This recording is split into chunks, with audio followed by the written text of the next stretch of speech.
Thanks for coming, Rebecca. I'm excited to talk to you. Thanks for having me, Dan. You were just telling me you would show your class the beginning of Clockwork Orange? Yeah, I would show them a specially selected clip of it for maybe half an hour, though, just where he's getting conditioned.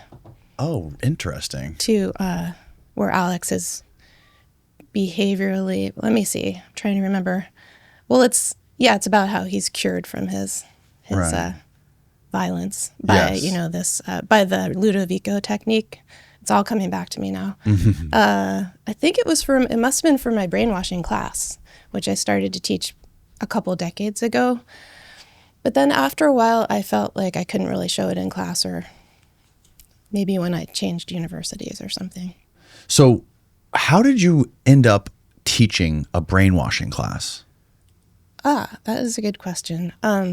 So I was at the University of Washington, and I guess I just thought it would be interesting to teach a class, because at the time, brainwashing seemed like such an unusual topic that nobody would, it seemed like a way to just ask, these kind of almost philosophical questions about how much people can be controlled, or how much, how social systems work, how much our cultural and political systems affect us. But at the time, brainwashing was so out of fashion, and it seemed like a relic of an earlier era. So this would have been like in the early 2000s. And I just thought I love ideas that have really fallen out of favor. So brainwashing just seemed like a joke, basically, and a very niche topic when I started it. And students were drawn to it, students who like things like Clockwork Orange, or who like to think about the difference between 1984 and Brave New World, or, questions like that. Were drawn to it, and it was people were always kind of intrigued by it, but it wasn't an obvious class. So I think it just came out of my dissertation research. What was your dissertation? It was called The Laboratory Imagination. It was basically about how much first laboratory animals can be controlled in certain environments. So in these kind of behaviorist experiments from the 20th century, and then how that was applied to human society. Is this like something similar to John Calhoun's mice universe? Or what is it called? The mice utopia experiment. Exactly. Calhoun's a perfect example. I mean, I didn't happen to write about him. I wrote about people who came before him, but he's a perfect embodiment of that kind of dream. So the idea of his mice utopia, if I recall correctly, was he put a ton of mice in like this little city that he created, this little miniature city, and then he kept like increasing the population and giving them like unlimited resources, abundance of food and resources. And he found out that the more mice were in there, the more their behavior started to degrade, and eventually they started dying off and they like went extinct. They also, I think if my memory is correct, they started attacking each other and having cannibalism. Urban. So it was equivalent almost of urban violence, and he was very popular in the 60s and 70s. Yeah, they were being like hyper aggressive. There was like sexual deviancy, cannibalism. They started to go nuts. Yeah, and so he's a culmination of this decades-long attempt to model a human society, or understand questions about human behavior control based on animals, and how they are conditioned, how they respond to micro environments. And this stuff was funded by the CIA, I believe, right? I think Calhoun was. In fact, yeah, I think he was, but he wasn't one of my subjects, but he would be a perfect person to look into. Mm-hmm. So who else did you study that was doing similar stuff like Calhoun for your dissertation? For my dissertation, I wrote about these now totally forgotten behaviorists at Yale, at the Institute for Human Relations, and they were, they just got the largest grant that has ever been given in the social sciences. Even to this day, I think if you adjust for inflation, it was $2 million in 1929. So they were really before World War II, but they kind of were, I guess, ahead of their time. They were really around the time Huxley was writing Brave New World and behaviorism was being invented. So they're really the first wave, and they spent a lot of resources. They were funded by the Rockefeller Foundation and many other sources eventually. And they just... In the 20s. Yeah, they built... Well, it's so then the stock market crashed, and in the 30s, they just turned. Originally, they said, we're going to solve the greatest problems of the human mind and philosophy. And they were on the front page of the New York Times, things like that. But then after the stock market crashed and they sort of turned just to mouse experiments, rat experiments, just building these infinite series of mazes and seeing how conditioning worked and putting a lot of money into that. So at times the Rockefeller Foundation was threatening to ask for its money back because they didn't see a real payoff. So anyway, I went deep into the archives of that project just because it was so ambitious and then it was so forgotten. But it was the basis of people like B.F. Skinner. What kind of payoff were they looking for? Do you know? And what kind of things were they doing to these rats in these experiments? Were they giving them any drugs or anything? They did give them, they did give them sometimes cocaine or caffeine, sometimes stimulants. They wanted to see, basically they talked about the maze the human must run. It was the idea that human society, people may be square pegs equivalent to that, but they need to fit into their holes. They need to fit into a certain social role. Right. And so if you could properly condition the environment, you wouldn't have to force them. They would make these changes to themselves. They would do it to themselves, essentially. So it was this idea of social engineering, not in the sense of social disruption, but really, could you engineer humans to fit the society so that they wouldn't need to be controlled by force? So it was kind of like internalizing control was the dream, and they joined with anthropologists and sociologists and psychologists to make this unified science. Oh, wow. Yeah, so I got very interested in that. I can see why. Yeah. Have you ever seen any of Adam Curtis's documentaries? Yeah, yes. Yeah, they're like right along the lines of this. Exactly. What was the one? There was one called I think it was maybe hyper-normalization, or no, there was one about I think it's the Freud. Yeah, Century of the Self. Freud and his cousin or something. Yeah. Was Bernays, Edward Bernays. He was one of the big advertising executives. He created advertising in the West. And from what I understand, he was doing things like working with brand names to try to get people to consume more. He was basically on the ground floor of consumerism in the U.S. Exactly. And there was this crazy story in that documentary how he was working with this company that was making cakes or little at home make your own cakes, cake mix and stuff like this, and they weren't selling. So he was trying to market them to housewives. So he said, okay, we're just going to put in the instructions to add an egg to it because it makes these people feel like they're actually doing something and they're contributing and they're not just, taking these shortcuts. They feel useless. So if you make them crack an egg into it, they feel like they're actually making something from scratch. So then they started flying off the shelves. Weird, little psychological tricks like that are super interesting. Yeah. Bernays was really a pioneer of that. You could say adding a psychological dimension to sales, which was pretty new at the time, and that's why he's the father of PR and advertising, aspects of advertising. Mm-hmm. And that's true about the Betty Crocker, the egg, which because women they wanted to feel that they were contributing. It sounds super Freudian, contributing an egg to your cake, but it made them feel like they were involved in the process. Mm-hmm. But he was really good. He also led these famous campaigns to sell ivory soap and associate it with purity, but also he was pioneering the connection of PR to political advertising, and he said you could pretty much sell anything, and so it's interesting that he was Freud's nephew. So that was the beginning of political advertising too? I mean, he did take part in some campaigns, I think, and he saw the potential, which then was later taken up by others. So, and then at what point did you start learning about and digging into all the MKUltra stuff? So that happened, let's see, how did MKUltra come into my life? Right. Because again, that was not something that certainly Well, that started 20 years after those guys were doing those behavioral experiments. If they were doing it in 29, MKUltra started in the 50s, right?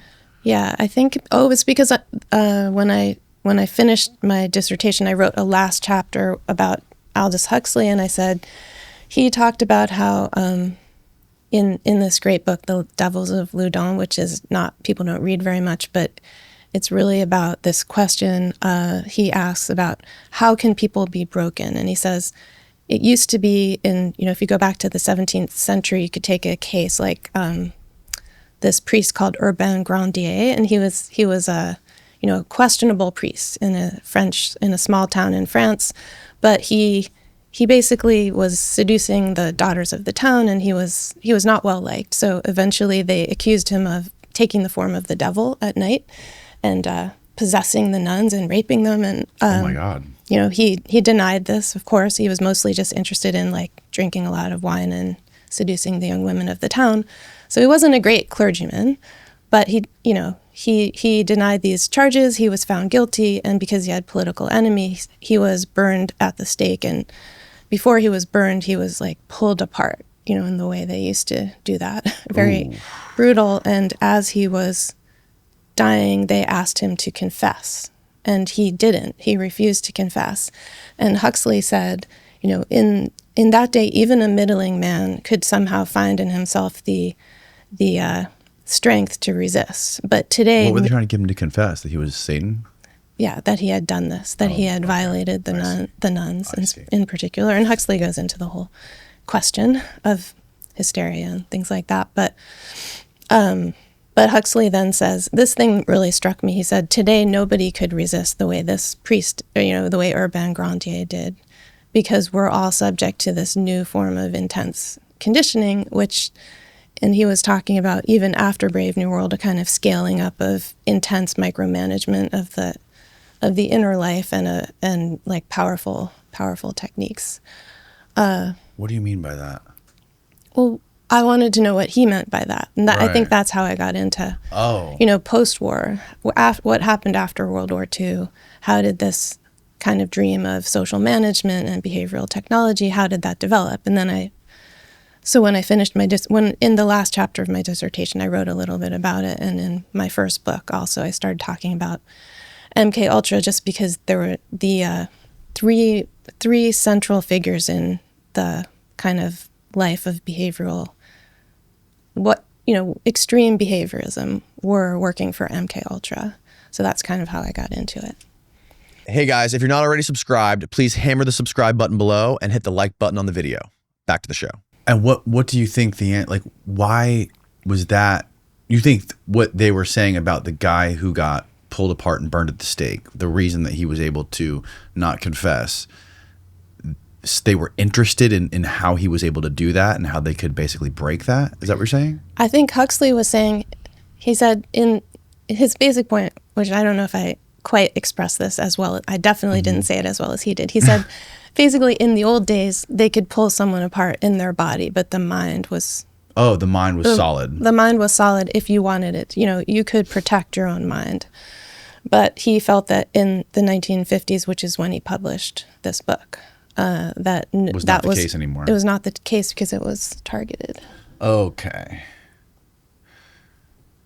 Oh, is this a painting of the guy? Wow. The Urban Grandier. Oh wow! Look, he's got all of his limbs. He's happily refusing to confess. Wow. Huxley was he did all this historical research on him. Right. Yeah, well, that makes sense. They would want to, if your goal is to teach people to resist torture and not confess stuff, a way to reverse engineer that would be something like MKUltra, to break down the mind and like figure out how to break down the mind and to figure out how to reprogram the mind after that. Yeah. Whether the question is, are you doing it from an offensive perspective or a defensive perspective? Right. Or where is the line between that? Yeah, it's quite confusing with MKUltra because it began as a defensive maneuver. Like, our enemy is doing this, so we have to figure out how to protect against it, but also how to... It quickly turned into, and maybe even from the very start, it was also an offensive weapon, the capabilities of which people could imagine. If you could use LSD as a way to... it was also seen as more humane because it was a non-lethal incapacitating agent. So there was an interest in weapons that were non-lethal. So you wouldn't have to, bomb a whole city. You could just, what if you could just get them high? You could give LSD and they'd be very confused. It might disrupt, their everything about daily life, and that could be a possible weapon. So the whole thing was both combined. I think it was always combining the defensive and the operational. Right. And so the story is we first learned about this. What got the United States interested in this stuff was the POWs, right? The Chinese POWs. Yeah, exactly. They came back and they basically, some of them stayed. They just decided to stay. And then some of them came back with like communist ideologies. Is that right? Exactly. Well, they came back seeming to have been infected by communist systems, vocabulary, but also they had written letters home where they were praising this great system and condemning capitalism, but also they seemed to be different, or that was the idea that something had happened to them. A lot of the men who came back who had been POWs, but then also 21 didn't come back at all. They just decided to stay in China. So that really got people's attention. So they were doing it way before we were, which is interesting. I wonder where they got the idea to do that, and what I would be fascinated to hear if there was ever any sort of like documented history of when they started it and what specifically they were doing, Yeah. I mean, so they call it thought reform or re-education, and the Chinese were doing that on a large scale with their own population. So there's interesting research on how we've underestimated how the Chineseness of brainwashing. But on the other hand, the Soviets had their own version of it. It did come with communism. It seems to come with like a true believer. There's a great historian of China named Aminda Smith who gave a paper about that I thought was really interesting, that people sort of extracted brainwashing away from this, the way it was inflected through the Chinese system. And what I found with the POWs as I was studying more and more what had happened to them, that they actually did go through a pretty formal system of thought reform, much like the ones that Chinese peasants, Chinese prostitutes, petty criminals, others in Chinese society were being put through. Do we know what type of techniques they were using? We do, yeah. There were many studies of what had happened. Basically, there were 3 steps. One is to sort of disorient the person, chain them, physically restrain them. Second, there's a kind of and there's the beginning of interrogation, so asking and trying to extract a confession. And then once a confession is in the second stage, a confession is kind of solidified, because nobody, if really subjected to the full thought reform, very few people can resist, or they'll essentially die. And then they're reintegrated at the end. So it's almost like unfreezing and then refreezing in a new system. And Mao himself said, 7% of humanity, he felt, were resistant to this, just would never. 7%. He thought 7%, and they should just be killed. But everybody else, he said, you have to continually renew this. Even myself, I have to continually re-educate myself. So it was a constant process. And the POWs who did go to China, the Americans, they were sometimes judged, it's slipping, so they would send them back out to the countryside to be re-educated sometimes. Wow. Yeah. That's craziness. It's amazing. It kind of is an interesting idea when you think about all the stuff that we're talking about right now, especially with like the mice stuff and like the mice utopia. Like that's kind of how our society is right now. And the internet's connecting everyone together, and like we're all able to communicate instantaneously. And Google and YouTube are the 2 biggest websites on the face of the earth, right, where people consume most of their content.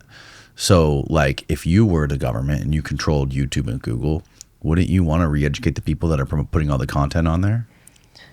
I mean, even if you weren't the government, I guess there are ways that they would, let's see, I guess you would, perhaps. If you were the government, right? If you were the government, but if you were just a platform, like a big tech company.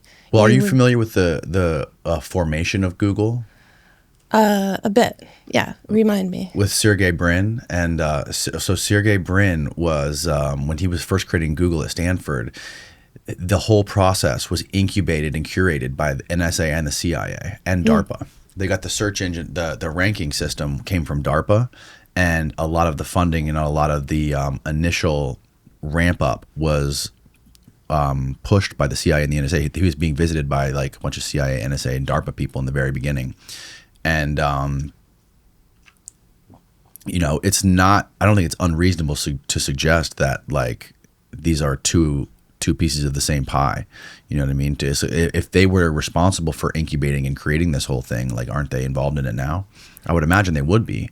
Yeah. I mean, it's hard to know how much and in what ways, but I would say It's so. the perfect way to surveil a society. Yeah. In fact, the CIA involvement in the development of pattern recognition systems goes back to the 60s and Oliver Selfridge. I actually have a graduate student who just finished he's no longer a graduate student, but he just finished a dissertation about this.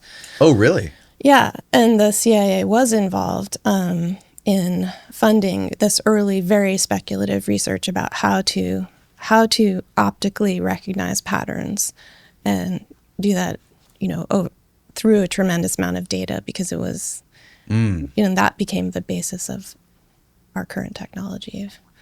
Yeah, how do you do that with billions of people doing stuff online, right? Like how do you detect patterns and drill down to specifics within those, you know, vast swaths of users on the internet? Yeah, I think we take it for granted, but it was highly... It's a lot of work. It used to just be done by, you know, humans through just you know, what happened was in the 60s, they were just overwhelmed with so much surveillance data from different, you know, areas of interest.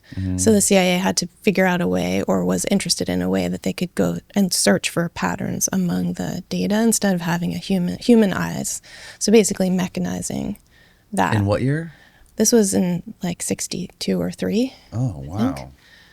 And they weren't sure that it would yield anything, but so it's, I mean, that there's a longer history too.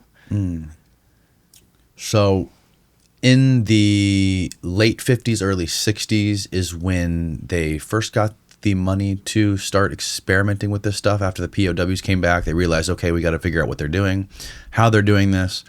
And that's when it didn't start out as MKUltra. I think it started out as something else, right? Well, before MKUltras, there were a couple different ones, Right.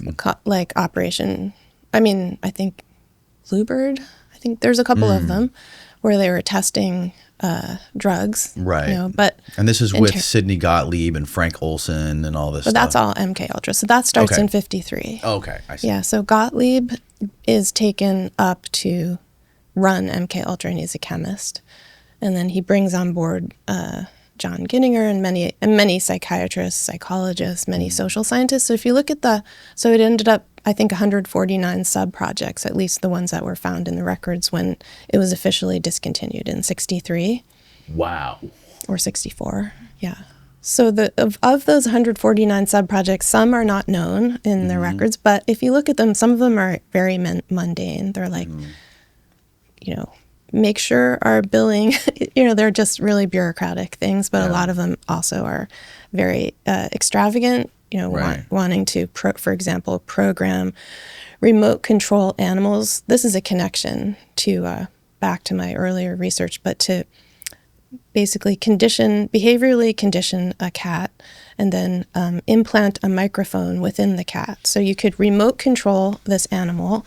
This is so terrible, but remote control a cat, and it would sidle up to people that you wanted to spy on, and it would just pretend to just be a cat, or it would be a cat, but it would have an internalized microphone, could be controlled by its literal controllers. But this cat just died. They tried to do this with birds too, I think. And they also tried to behave. So this kind of the building blocks of behaviorism were also used with dolphins to try to train them to be assassins, or to take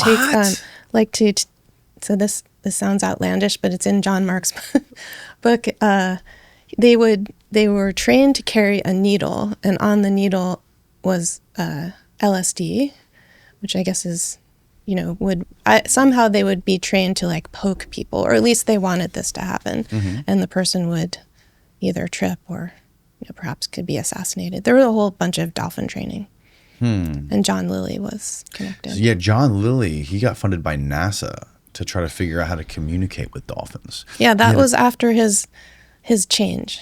He sort of transformed in the 70s. Yeah. He got much more into communication and this idea of some kind of psychic bond between dolphins and humans. Though before then, during the 50s and 60s, he was much more in the sort of tradition of torturing them. Ladies and gentlemen, the day has finally come where you can use the power of red light to regrow your hair. And you can save serious cash by using our code. The iRestore Elite is clinically proven to help regrow your hair using 300 lasers and 200 LEDs that send light therapy directly to your scalp. You may have heard about this recently. Just pop it on while watching TV or reading a book and enjoy the benefits. It's a system with proven results. In a double-blind clinical study, nearly every participant saw an increase in hair growth using this technology. The iRestore Elite uses VIXO lasers that feature wider beams of red light, which gives consistent coverage and results. Their unique use of optimal wavelengths reactivates dormant follicles to restore your natural hair. Lasers provide deeper spot stimulation, while LEDs provide a broader, uniform coverage to fill in the gaps between the lasers.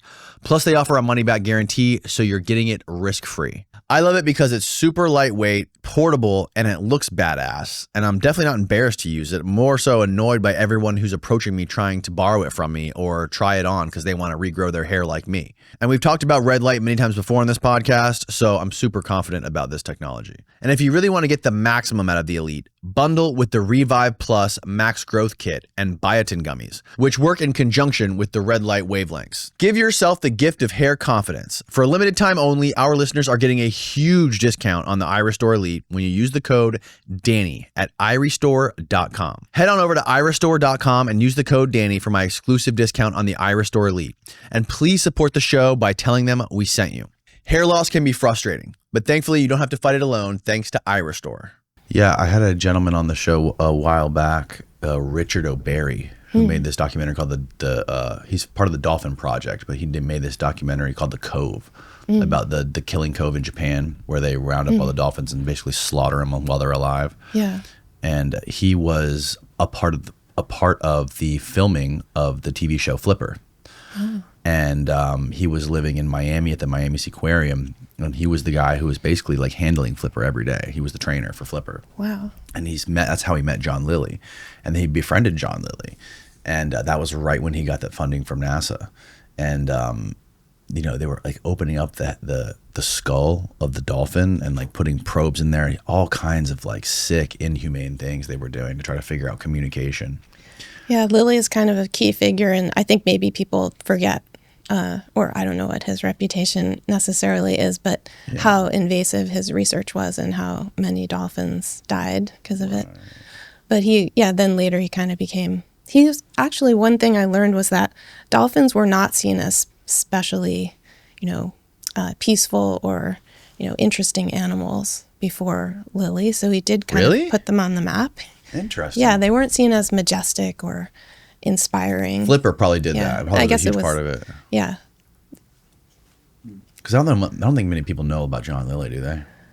Well, I guess it's sometimes hard for me to tell because in some of the circles I travel, not in your circles. Of course, John Lilly, and of course he also, his experiences with LSD and with ketamine, I found in his papers, because I did visit his papers at Stanford. He was experimenting with ketamine. Yeah, he was bombed on ketamine. Yeah. I think that's what kind of drove him crazy at the end. That's what happened. Mm.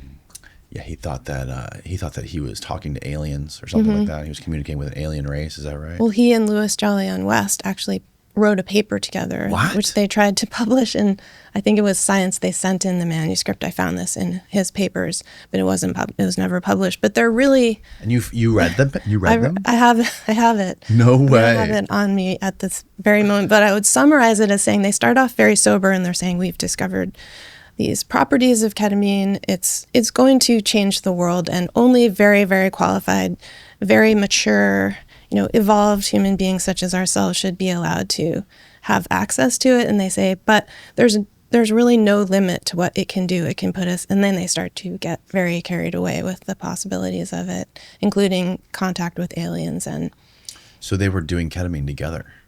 Yes, which is Was interesting. Jolly West using a lot of psychedelic drugs? I don't actually know how much, but certainly Quite he a bit. was. And so he was an early, so he started off at the very start of MKUltra. He was working with LSD, sleep deprivation, other psychoactive drugs, and hypnosis. Did you see the photo of that I showed Joe of Jolly West on the set of 2001: Space Odyssey? No, Oh, Steve, have pull it to. up. Have you seen 2001: Space Odyssey? I have. There's a photo of Jolly West walking in between sound stages with Stanley Kubrick on the set of that movie. Amazing. I mean, maybe you can confirm. Jamie didn't believe that this was Jolly West, but maybe you can confirm. That actually, the Zoom guy in. right behind. Right. Can you punch in, Steve?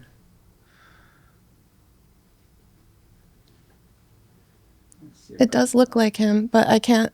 So what would he have been doing there, and what year would that be? What year did they? That's a good question. Steve, find out what year they were filming 2001: A Space Odyssey.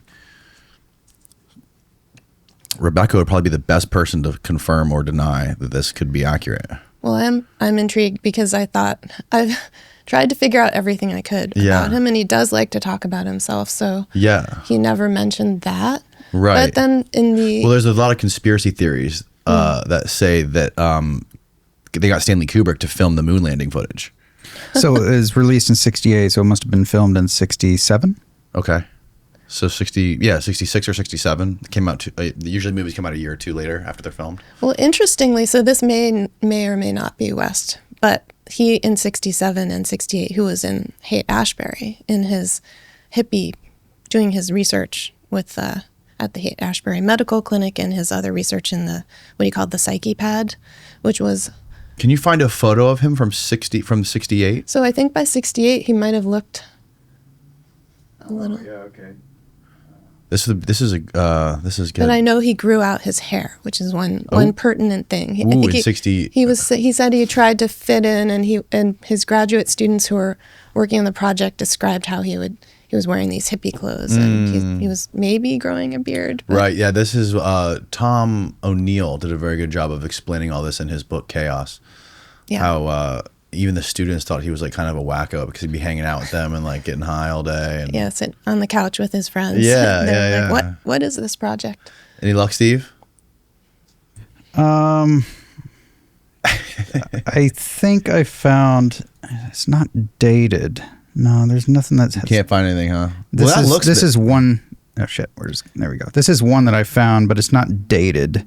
Yeah, it looks very much like him. I mean, the hairline is identical. That's the Oklahoma period of West before he went to California. So 67, when this, if that is him, Right. he was in the middle of transitioning from Oklahoma to California. He was Okay. spending his sabbatical year Okay. in Haight-Ashbury and in Palo Interesting. Alto. So I don't know where that was filmed either, but of course he could have gotten around. Yeah, find out where 2001: Space Odyssey was filmed. You can find all the set locations of it, all the filming locations, because just him even being around Stanley Kubrick is suspicious. I mean, whether it was on the set of 2001 or not, maybe this was on the set. Maybe this was on the set of Clockwork Orange. I mean, Wow. you can see how he would be a key contributor to a show like Now- that, right? Well, this brings us back to what we were talking about. I mean, he'd be a perfect consultant for perfect- Clockwork Orange, and it yeah. looks more like a set of Clockwork Orange, doesn't it? Than like that looks almost like London or something. But anyway, does. I'm just No, I think massively speculating. I think they actually said that this was London or this was somewhere in Europe, right, Yeah. Steve? Oh, I don't remember. Yeah, I think this was supposed to be shot in Europe. So Shot maybe in MGM British Studios in Ooh. England, Hertfordshire. Hertfordshire. So it's hard to tell. I mean, that would make it more like, well, I don't know. So you're saying 2001 was shot there. I don't know. Or I Clockwork Orange. thought it was. It's most likely Clockwork Oh, Orange because was shot Clockwork there. Orange is, we just talked about how it's from the 80s. It's done in the 80s. So this is definitely more this earlier era. So filming locations for 2001 was Nambia, Arizona, Scotland, and Hertfordshire. Okay. So okay. I don't know. We need to figure out where that photo was taken and what year, because that would give you. It seems way more reasonable that he would be on this working with him on Clockwork Orange, because that's right up Jolly West's alley, and he would be the perfect consultant for something like that. But that's too late. And right? by the 80s, he was denying any connection to the CIA. Oh, really? Even though it was in the record and it was it was in all the papers. Right. But he said he had only ever experimented on animals, never on a human being. For years and decades, there are still people who think who were his friends who believed that. Maintained he was that, so right? fervent that he hadn't done any human experimentation. Were there any close confidants of his that ever spoke out about him, or any said anything about him, other than like I think his son wrote a book, right? His son wrote a book, but it was more about, you can read the book and discern that he was a difficult father and extremely given to serial affairs, and he had like different families in different places. Oh my God. And it caused his wife a lot of suffering in his family, so you get some of the dynamics, but he doesn't talk about that. But they're actually, and he was very good friends with Charlton Heston, which is interesting. What? They went back to they had been in the army together, and then even they were in Oklahoma City at the same time for reasons I guess maybe Heston was a struggling actor, and West was in his CIA years, and working for the University of Oklahoma. But they remained friends and lived in houses next to each other, basically in LA at the top of the mountains. How did Jolly West first get into doing stuff like this? Well, that is a really good question. I think it was through his mentor during his medical training. So he says he became a patriotic, red-blooded American, physician and scientist because the government paid for his education. This is what he says in one of his statements, and they sent him to medical school. I think it was University of Minnesota, but he did his residency in New York, and at the time he did his residency, Harold Wolff was there, and Wolff was an expert in basically migraine pain, but also in stress and sort of the human body at the limits of stress. He even had this scary-looking machine where he would invert people and see, if it induced headaches, and then he would try to cure them. He was very renowned, but Wes went to work for him, and Wolff he was the doctor to Alan Dulles' son, who had been injured in the Korean War. Yeah. And so through Wolff, early MKUltra funding came through New York. I think it was Columbia. Mm-hmm. And then West he got trained there to work on subjects like hypnosis and other things. And then he relocated to Lackland Air Force Base as a major, and he started up his own MKUltra program or sub-project, because he basically, had this conversation with Sid Gottlieb about all the things he wanted to do, and he was so ambitious that Gottlieb said, "You're just the sort of man I think we've been dreaming of." Because he really wanted this kind of zone of free experiment. He wanted to build a space where he could change the conditions. It's really, again, harks back to those behaviorist ideas. Like if you could deprive someone of sleep, but also use hypnotic techniques, but also use the alteration of consciousness through drugs, like could you actually totally transform or break a person? I don't remember where I read this, but I read that they were building black sites around the world outside of America where they could do these experiments on people and avoid the American law. Yeah, I believe that's true. This was before MKUltra, but part of the CIA. There were various sites. There was a great interest in interrogation and truth serums. Yes. So could you, what could you make somebody confess to or, reveal? Really not false confessions, but could you break someone sufficiently that they'd reveal the information they had? So they had prisoners at various sites who could be the subject of terminal experiments. At least this is covered in John Mark's book, which is pretty authoritative, that people, and I think also John Lyle talks about it in his new book. Before MKUltra, there were these experiments where people would basically be killed after being essentially tortured through interrogation. And where were they finding these people? So they were, from, I think some were from North Korea, maybe, and some were. Good Lord. There's, I'm forgetting exactly, but they were basically prisoners or spies who nobody was going to be checking up on, or they felt that. That's so fucked up. And then, what's this, Steve? I found a date from Kubrick himself. This is as if he came back. Somebody alive. has the Stanley Kubrick handle on Twitter. Wow. September 1965, NASA's George Mueller, a senior manager on the Apollo moon landing program, visits Stanley and Arthur C. Clarke as they prepared to shoot 2001: A Space Odyssey. After seeing the film blueprints, models, and sets, Mueller reported, dubbed the studio NASA East. Interesting. What's even more interesting is other people they have the same question. Like, who's the guy in the back? Hang on. Scroll up. Let me read the top again. So why is he? So he's visiting Arthur C. Clarke to prepare to shoot 2001: A Space Odyssey. Wow. 65? Does this reconcile with what you know about where he was?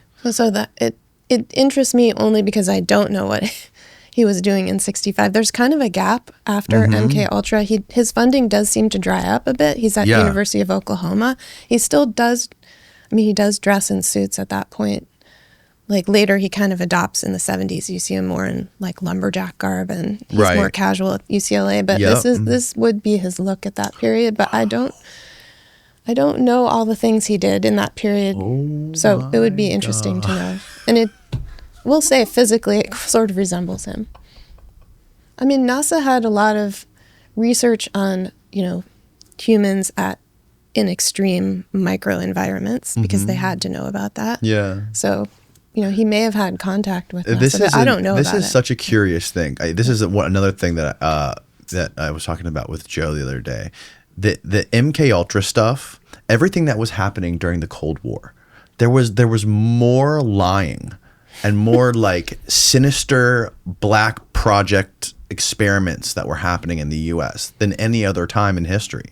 Like JFK, right? His assassination, MKUltra, Watergate. There was just so much crazy. The Iran-Contra scandal. There was so much stuff going on during the Cold War, like spying. It was like the pinnacle of like spy agency stuff that was happening, and defectors and moles, and so many different countries from Cuba to the Soviet Union, all being involved in this just cauldron of deception. And that's right when the moon landing was supposed to happen. There was the space race. But like there's this weird cognitive dissonance thing that happens when people question the moon landing. It's like, you're a fool for even questioning that. But like if you really just back up from this like cultural programming that we're in and like look at it just on paper, just look at it like purely from a statistical point of view, like it's not that unreasonable to say they faked it. It looks fake, and it was in the middle of all this other fake stuff, right? I mean, maybe it does seem that people didn't have the information to be able to question these programs, and also they were clandestine. So that's what's interesting about MKUltra is completely clandestine, even from the CIA itself, even from most of the U.S. government. So, like, for example, one of the cutouts, the Geschichter Foundation, they received CIA funding to kind of create a conduit by which money could go to scientists, a cutout. But then Georgetown Medical Center also received additional funds because they thought it was just funded by Charles Geschichter. So they also contributed. So they were sort of doubling up the federal funding just because not all the arms were speaking to each other. I mean, maybe the reason the moon landing looks kind of clumsily photographed is just the technology. We see that technology as looking easily Yeah. falsifiable. And Right. also we do have many cases that just seem outlandish and surreal. Yeah. That's one reason I've always been kind of drawn to them, just because you can't quite, they don't seem like proper, sober, scholarly topics, but Right. if you can actually find the records, and it seems important to do that, Yeah. When it comes to the moon landing, though, it's like, one of the things about it is it's one of those conspiracies that, like, if the cat ever got let out of the bag, it would utterly destroy the reputation of the United States, right? We would be like, the country would be so embarrassed, I would imagine, on the world stage, right? Even more so than, like, I don't know. I mean, the Kennedy assassin, and then the Kennedy thing.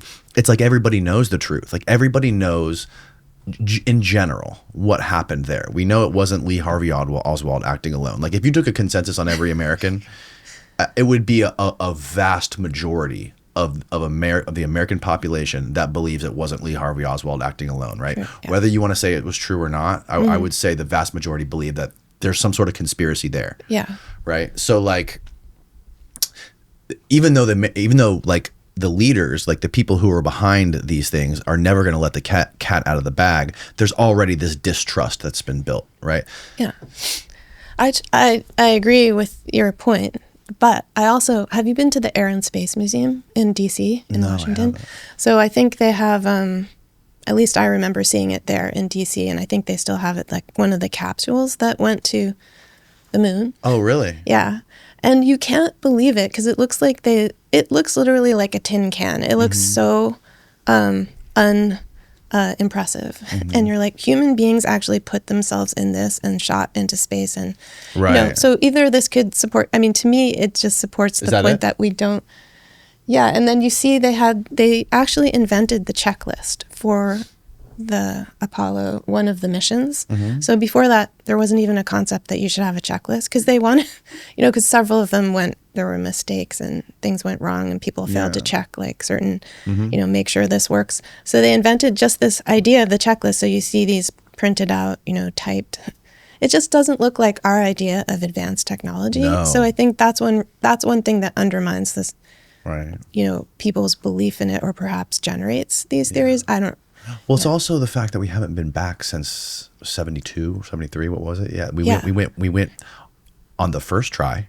We went all the way to the moon. No one's been there since. We went there with less than 1/1,000,000th of the technology that's in an iPhone today. And then conveniently, if all of the NASA files and all of the technology was accidentally, you can ChatGPT this, and ChatGPT will pull up like NASA's actual official response to it, was that they accidentally did an overwrite on their hard drives and erased all the technology. Now they have no evidence of any of the technology. So what other technology do we have that's ever existed that humans have created that has not increased and gotten better over time, or like at least stayed the same, right? Right. Not just vanished. Yeah, one thing though, you do, I'm old enough to not exactly remember this, but I remember hearing about, just the priorities change so radically. And Yeah. I do remember in like the 80s and 90s, people just couldn't believe the country had ever prioritized going to the moon, just Right. because it seems so, in a way it became silly, Yeah. I think, because we're like, we have lots of problems at home. We've got addicts in the streets. We've got people shooting up in the parks. We've got problems in our schools. Why did we spend all this money? It seemed Right. so absurd. And so maybe for a time it just became there are other cycles of history that made it seem outlandish and strange that it ever happened. So, I don't know.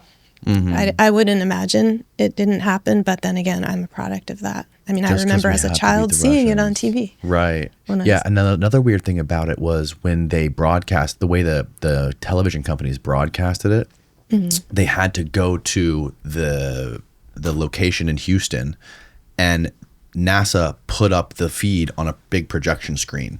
So instead of giving all of the news stations, giving them a direct access to the feed individually, they all had to go there and set up their cameras and point it at this projection screen. Well, that's just I think one thing So is, it's like third generation to start with, the footages. yeah. That's just, I mean, so interesting. One of the interesting things about writing my book is about, you know, looking at, for example, the Patty Hearst trial in the mid-'70s and in the case of Patty Hearst. I mean, when there was a firefight to capture her and the group who had kidnapped her. For people who don't know who she is, can you give a brief? So the short story is she was the granddaughter of William Randolph Hearst, who was immortalized in the Citizen Kane, in the fictional. So he was a publishing magnate, basically a billionaire equivalent in his day, and his granddaughter was one of, I think, 4 or 5 girls who were brought up in this family, and she went to college at UC Berkeley at the age of 19. She was living in the town of Berkeley. She was studying art history. She was a sophomore, and this group called the Symbionese Liberation Army discovered that she was, you know, this daughter of a wealthy capitalist family, as they saw it, was studying, and they wanted to make what they called a righteous arrest of her. So they went by her apartment where she was living with her fiancé, who had been her math teacher, actually, in this private school she'd gone to. So she's 19. She's taken out of her apartment. They bludgeon her boyfriend, leave him on the floor. She was watching TV with him, so she's wearing a bathrobe. They shove her in the trunk of their car. They drive off, shooting up the street, and they keep her in a closet for 59 days, reading Maoist propaganda to her, forcing her to listen to broadcasts, and covering her eyes so she can't see for that whole time. She's never alone. She has to submit to rape, or they say, you know, if you're a person of good faith and you're starting to believe in us, which she had to kind of pretend that, at first she had to pretend that she was, she had to sleep with various members of this group. So she submitted to rape. She was moved to a different closet, and over the course of these 59 days, she had to release cassette tapes of her reading messages to her parents. And at first she sounds really shaky, and these are broadcast on all the local and national radio stations. And she's saying things like, "Mom, Dad, I'm okay, but they seem like a decent group." You know, she's saying, you know, you should listen to what they say. Do what they want. And then her messages start to transform over the next month or two. And she's saying, you know, they're actually pretty cool. You know, she says going off script. She said, no, I mean, she just was, she had to convince them that she was starting to believe in them, or that she had been converted. Because she said, I decided I wanted to live. Because they had just massacred the local superintendent of Oakland schools. So they were and they were highly armed. They were constantly doing these military exercises. They told her they were just one branch of this paramilitary organization that was, you know, revolutionizing the United States and was going to bring about a new system of government. And so she was so disoriented. What was the name of the military group? They call themselves the Symbionese Liberation Army. Symbionese Liberation Army? Yeah. Okay. And there's a whole story there. Their leader was a former convict named Donald DeFreeze, who renamed himself Syncue, and he said that he had been he was almost like a guru, and he had recruited all these middle class students. He was black, and most of the members were white, and he said this was going to create, you know, a new system in the United States. And basically, if they could get Patty Hearst to join them, it would look really good for their cause. And so after about a month and a half, they sat her down, they took off her blindfold finally, and they let her see them. And they said, do you want to join us? And she said she basically had to, this is why it's known as a brainwashing case, or they tried to make this argument that she she had to make herself into a soldier in their army if she wanted to live, which she could have easily not, because she knew they would never return her to her parents. And so in a week or two, there's a famous picture of her holding an automatic weapon, and she ended up robbing a bank with the other members of the group. And she said, 75? Yeah. Wow.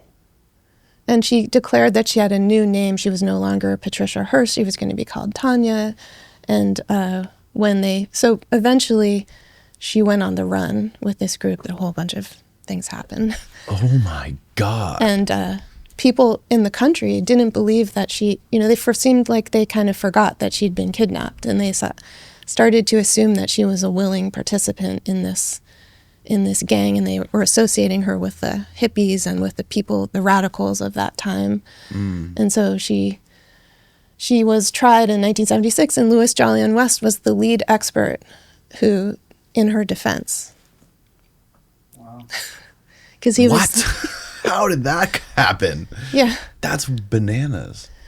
But so he was defending her. He was, actually all of the main brainwashing experts from the 50s, from the earlier POW incidents, were then recalled to this trial. They were brought forward again. So Robert J. Lifton, Martin Orne, and Louis Jolyon West, but West was really the lead expert witness, and he was called to describe what had happened to her and hopefully exonerate her, but Right. he failed massively on the stand because he perjured himself very quickly, and also because he didn't do a very good job. Well, he basically disqualified brainwashing as a legal defense, even while he was claiming that she was. Oh no. But I mean, one of the things is that most of the group was killed in a firefight, which is even to this day probably the largest firefight that was in the city limits of LA, and it was the first deployment of a SWAT team, at a large scale. And I guess originally why I was thinking about this is so many things were new about technology. Like they never had synced sound to image. So this firefight happened live on television, and people all over the nation saw the Symbionese Liberation Army members, 6 of them burn. They didn't see their bodies burn, but they saw their safe house burn on live television with sound synced to the image and with portable minicam. So all these things that, they were totally new in 1975 when that happened. And I think we just assume sometimes that these things have always existed, but actually it was kind of, things were changing so quickly even then. But anyway, they assumed that Hearst had also died in the firefight, but she happened to be out doing errands. And that's a whole really? other story, which is very amazing. What ended up happening to her after all of this? So she was left with 2 other members of the SLA, the Harrises, who were a married couple. And Bill Harris was, he had beaten up Patty Hearst when she was first. Right. He was always beating her up, but they were also working with her. So they said, we're going to go on the lam with you, because basically the rest of the group died. So they had to go underground, and people started ferrying them across the U.S. They ended up spending a whole summer, I think it was in Pennsylvania maybe, and they were helping Hearst. They wanted her to write her autobiography, and they wanted it to be a bestseller, talking about her transformation and her belief in this new revolutionary army. And it was kind of like the POWs in the sense that she was constantly working on her confession, her repudiation of her family, how she had seen the light, how she had changed. And ultimately, though, she was discovered and arrested, and people couldn't understand why she hadn't just run away during that. There was about a year when she was on the lam when the security wasn't that tight, and she, arguably could have just walked away. Right. But she said that she was this happens often with people who have been abducted. They are so entrained and so fearful. Like it's a kind of They start to feel perpetual fear. protected by their abuser. Yeah, they cling to the situation because she also, when she saw the way the SWAT teams in the LAPD came after her group and slaughtered them on live TV, she thought and they thought she was in the building. She knew that she didn't feel protected by her own government. So Yeah, that seems like a common thing, even in relationships with like husbands and wives where the husband can be abusive to the wife and they've been together for 10 years and he's been abusing her for 10 years. It's like she can't, some women are unable to leave the relationship, you know, where it's just like, I'm so used to this, I can't do change, like this sucks, but I'm gonna stick to it, and it's easier for me to stay here and be abused than to get out of it. Yeah, I think coercively controlling relationships also have financial elements of control. Like, it's very difficult, especially if you have children. Yeah. Like, the dynamics of domestic violence are similar. Also, the dynamics of people, young women often who are abducted by, you know, when they're really young and held. Right. Yeah. Like the famous case of Elizabeth Smart. You know, at a certain point, years in, there are moments and they eventually do break away. But it's hard to know what that moment is, and of course, you're risking your life if you try to reveal who you are. Right. Or like Charlie West's situation, you said that he had like affairs and families all over the world, and his wife somehow knew about it. I don't know how many families he had. He had at least one. Oh, at least and one. He had many, many affairs. So much so that his wife talked about, I think it's in his son's book, how she was so humiliated because they would sometimes show up. And oh no. He was just, he was kind of a larger than life figure, to say the least. And she did get used to it, and she stayed with him to the very end. And, that always blows my mind too. Yeah. How people will stay with their spouse after like aggressive long history of cheating. It's like that's got to be some form of, you know, weird mind control, something like self-induced mind control. Yeah. And how did Jolly West die? He died by his son, basically killing him. He asked his son to kill him. Because he had cancer? He had very advanced, I forget what kind of cancer. He was going to die probably within another couple of months. In the 90s, right? In the late 90s. But it's really interesting in Mark West's book, because he went on a press tour afterwards, and he gave all these interviews, and he wrote the book as a kind of tribute, and he talked about how he had to be very secretive. I mean, in a sense, he consulted with these societies, the Hemlock Society and others, about, it was basically seen as a mercy killing. He saw it as a mercy killing, but he didn't really want to do it, and his father sort of made him. And then about half a year later, his mother also got him to help her kill herself, or basically he killed her by administering drugs. And she just had, you know, kind of medium stage dementia. So I think the toll was very heavy on him. So even though he wrote quite an amazing book about it, and it's a tortured book, because he wants to say that he did this merciful thing and he was helping his parents, but you can't help but see this tortured family dynamic. And then he killed himself. How did he kill himself? Same way? I'm not sure how. And also, why wouldn't you just, like, if you were going to overdose yourself, why couldn't you do that yourself? Why would you make your child do that to you? It seems like an easy thing to do yourself.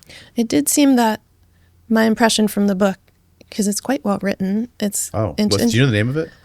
I forget the name. Okay. Mark West. And he, I'm just forgetting the title, but it's very conspiratorial. It's like his father wanted to have a conspiracy with him. We're doing this together.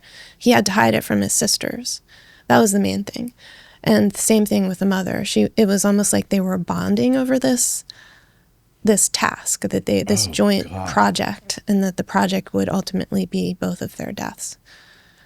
So, and you can see that was not to, you know, ultimately something he was able to reckon with. That's sick. That's so sickening. Yeah. I found the book. The Last Good Nights, assisting my parents with their suicides. Jesus. The comments, at least last I looked, were very interesting, because some friends of the family wrote in on the Amazon. No reviews. way, Yeah. left comments. Yeah, like, I love looking. You know, go down. Let's read them. some stuff. Good book, but it shouldn't have said. It shouldn't have had to be this way. Interesting. Okay. John Stuart West, after killing his parents over a decade ago, took his own life on October 4th, 2014. I have to wonder if suicide became so normalized for him that this was his answer to his own psychological pain, for which he would not get meaningful help. His suicide note, quote note, via email to his friends was glib and completely cavalier, obviously written by a deeper, depressed, psychologically defended man. Has he not been recruited by his parents to assist them in their deaths? Perhaps he would be alive today. Suicide is not the answer. Nope, it's definitely not the answer, folks. Wow. Yeah, it's very sad because he's an interesting man, and I thought it would have been interesting to be able to talk to him. He obviously had a tough family dynamic. Oh, yeah. To say the least. Because, I mean, West, interesting. He just, he's hard to figure out. I was just talking to someone who knew him in the 70s. He said he spoke really slowly. This is what some people say. I mean, even though people were talking about how ebullient, he was called jolly because that did match his demeanor, but others describe him as speaking very slowly and hypnotically. And, but he would kind of use the killing, he famously, or maybe not famously, but he administered LSD to an elephant. Oh yeah, Tusco, right? Tusco, the elephant. And this is also heartbreaking if you actually read the article, because the female elephant who was Tusco's mate tried to hold him up while he was dying. Oh no. Isn't that but West, wrote this paper. I think he wanted to find, so this is an interesting connection. He was interested in the trigger to irrational violence, and male elephants are known to go into periods of irrational of violence, like during their must periods. So it seems that he wanted to see if the LSD would trigger that, which is very related to his, this kind of questions at the time about LSD and violence, speed. Right? Also, whether amphetamines might trigger an LSD, in combination might trigger violence. They were sometimes wondering or seeing that, I think, in some studies with mice. So that may have been part of why he did this, but he didn't hesitate for the rest of his career to use the Tusco's death as kind of his calling card in a very flippant way. Like, he was very proud of it. Yeah, I'm the guy who killed the elephant. You kind of would swagger into a room, and he was known for that. And didn't he have like a violence center that he wanted to create? Like a center for violence? That's a short word for it, or the short phrase was the Violence Center. And he considered it his greatest defeat, but in some ways it was right after the Haight-Ashbury period when he first got to UCLA, and he got $2 million of funding. It was all set to go, and it was going to be a center for the study and reduction of violence. There were like 29 affiliated projects within it. It was almost like a above board MKUltra in the sense that it was public. And one of the reasons it collapsed was that he made it public, but he was really interested in violence, but it kind of fell apart. He felt he was just attacked by people who didn't understand and who were his political enemies. And how did that stuff tie into what was going on with the Haight-Ashbury Clinic and Charles Manson? Because you can see, one of the things that Tom described, which you just described, is that they were not only messing with LSD, but they were also testing amphetamines with this place that was funded by that cutout that was CIA money. And the Manson murders are one of the most violent murders that's ever happened in this country, in the history of this country, on American soil. So the fact that there's a clear tie that I think Tom O'Neill points out in his book with all the people that Manson was connected with, bringing the girls there all the time, all the other shady things. So what is your understanding, or what is your opinion on what was happening with Charles Manson? Yeah. Well, there are demonstrable studies that were being done involving Manson. So this is true. I mean, he was at the very least in observational studies, his family. These are so, I was actually just talking with Tom O'Neill last week about this, because we're both interested in, I don't think it's determined yet that West, you can't yet put you can't put Jolly West in a room with Charles Manson, at least not in a documented way. But it is true that West had an office at the Haight-Ashbury Medical Clinic from the very beginning, and he was part of the crowd of people who were running the both the Haight-Ashbury Research Project, and his own observational study, which was really like a naturalistic study of these communes, of the different families, of how their psychodynamics and social dynamics worked. And so West and some of his colleagues were actually going into the field with the Manson family and others. Really? In Mendocino, yeah. And one of them was Alan Rose. And so there are people such as a graduate student and assistant at the Haight-Ashbury Medical Clinic named Gary Landis, so they are personally links between West and people like Alan Rose. And they were definitely treating the Manson and his family at the clinic. So you can bring them so close, but you don't really know. It's hard to tell exactly, if you want to trace West's role. What I do see is that people for many years were saying that the hippies turned from LSD to speed later, and that this caused like the Haight to become a violent and unpleasant place after the Flower Child period. And so the Amphetamine Research Project was tracking and interviewing these young, runaways and stuff, starting in 68. I think it was, 68. So one of the people working for West, Gary Landis, talks about how he went into the medical clinic and he observed them interviewing kids who were amphetamine addicts, like they were tracking them over time. So West used to say something like, or people used to say, Manson was unusual in that he was a speed addict first, and then he got into LSD, and then he stopped because he didn't really like needles. But his family definitely, this was the lore, why maybe amphetamines didn't have anything to do with the murders or whatever. This is what people used to say. But actually, it does seem that he and his family were increasingly turning to speed at the same time, or amphetamines and speed. Injecting it? Well, maybe not injecting it because he didn't like needles. Gotcha. But, they could be orally taking it, or Right. It's not, this is just something that has come up in various interviews. But there was a curiosity about triggering violence and the potential connection between LSD and violence. And certainly Manson, obviously used LSD in his relationships. I mean, this is, Right. His people like his Susan Atkins and others talked about how they would try never to come down, like they were vying to see who could never come down from one day to another. So they were very addled, and then if you add other substances. So it's interesting. I mean, there are parallels in the NIMH funded research. So you don't see the name CIA. You don't see any of these earlier cutouts. What is NIMH? The National Institute of Mental Health. Okay. They were funding a couple of these projects. Right. Because they were just interested. They were interested, and they wanted, on one level, they had an interest in curing addiction. There seemed to be a mass epidemic of amphetamine addiction. Yeah, it's I always wonder whether or not with the stuff that they were testing on Charles Manson and the family, like were they trying to aim for a specific result, or were they just throwing shit at the wall to basically see what would happen?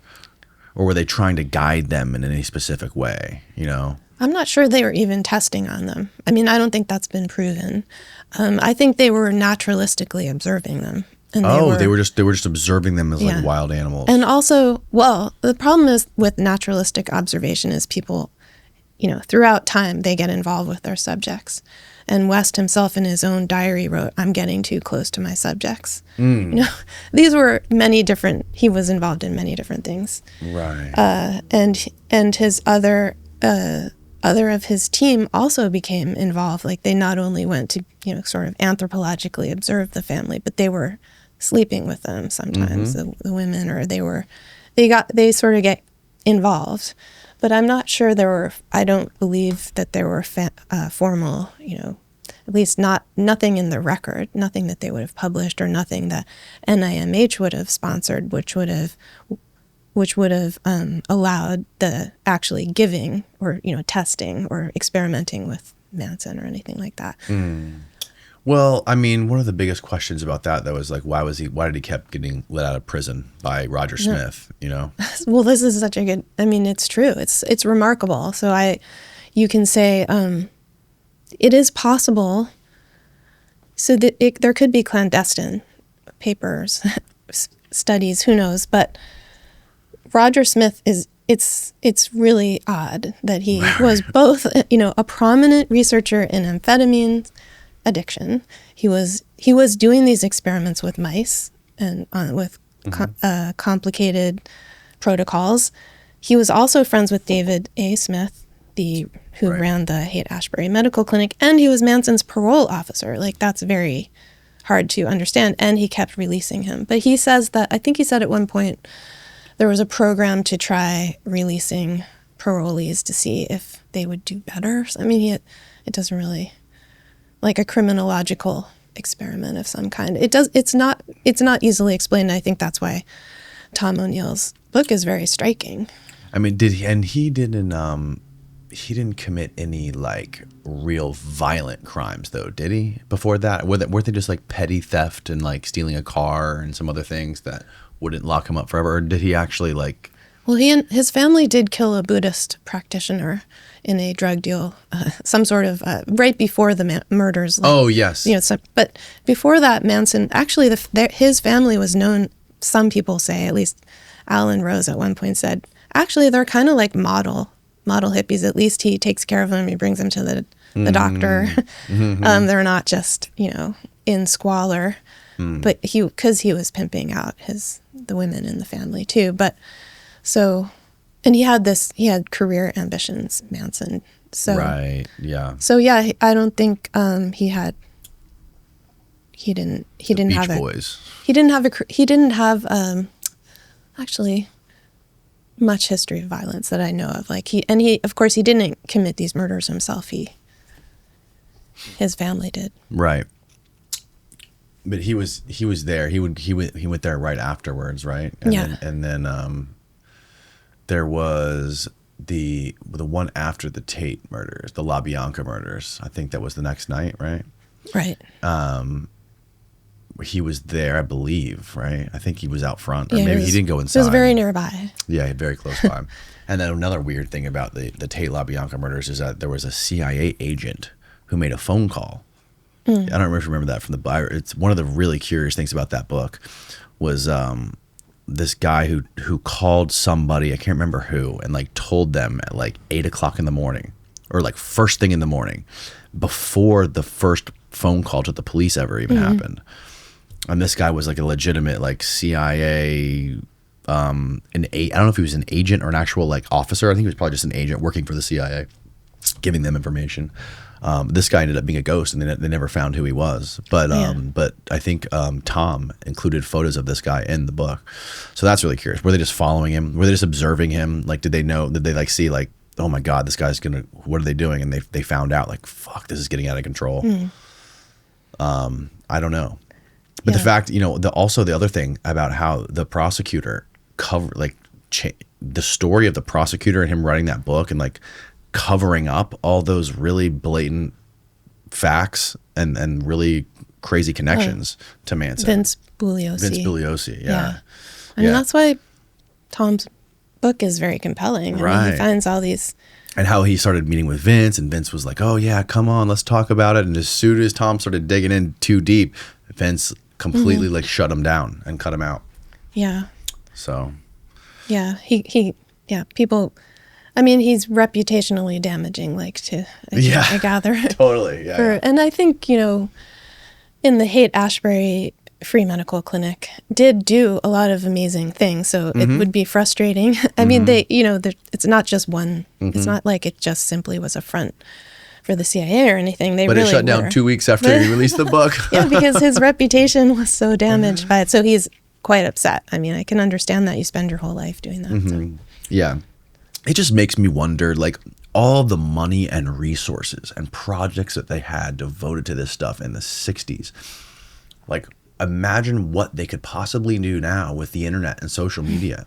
to sort of, because the population is obviously growing and more people are connected, and you got to find a way to sort of control the population, especially in this age of just over information. There's an abundance of information everywhere, and like stuff, there's so much truth, like the government can't hide stuff as well as they used to, right? Yeah. So you have one problem is secrets can get out easier, and one of the ways I think they combat it is by letting out a bunch of fake stuff too, so that you have the real stuff and the fake stuff all mixed together in this cauldron, and it's impossible to pick out what's real. Yeah, that's why I came up with the phrase the instability of truth. Or you could also say the instability of the real. Or that you have, even going back to the 60s and the idea of Robert Anton Wilson of the reality tunnel, that we, a lot of our, as you know about his concept, that everyone kind of inhabits a reality tunnel.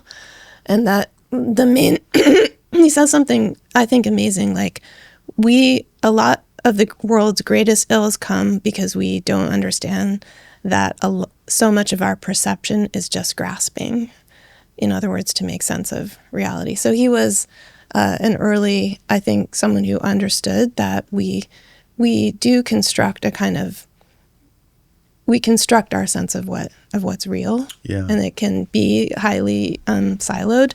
But I think one difference between that era, there are so many resonances, and there's a reason lots of people want to go back to the early Cold War, and it looks so intriguing because these things were happening, but also because they did keep really good records. They destroyed a lot of MKUltra, but the parts they didn't destroy, the financial records, they're keeping records down to the cent.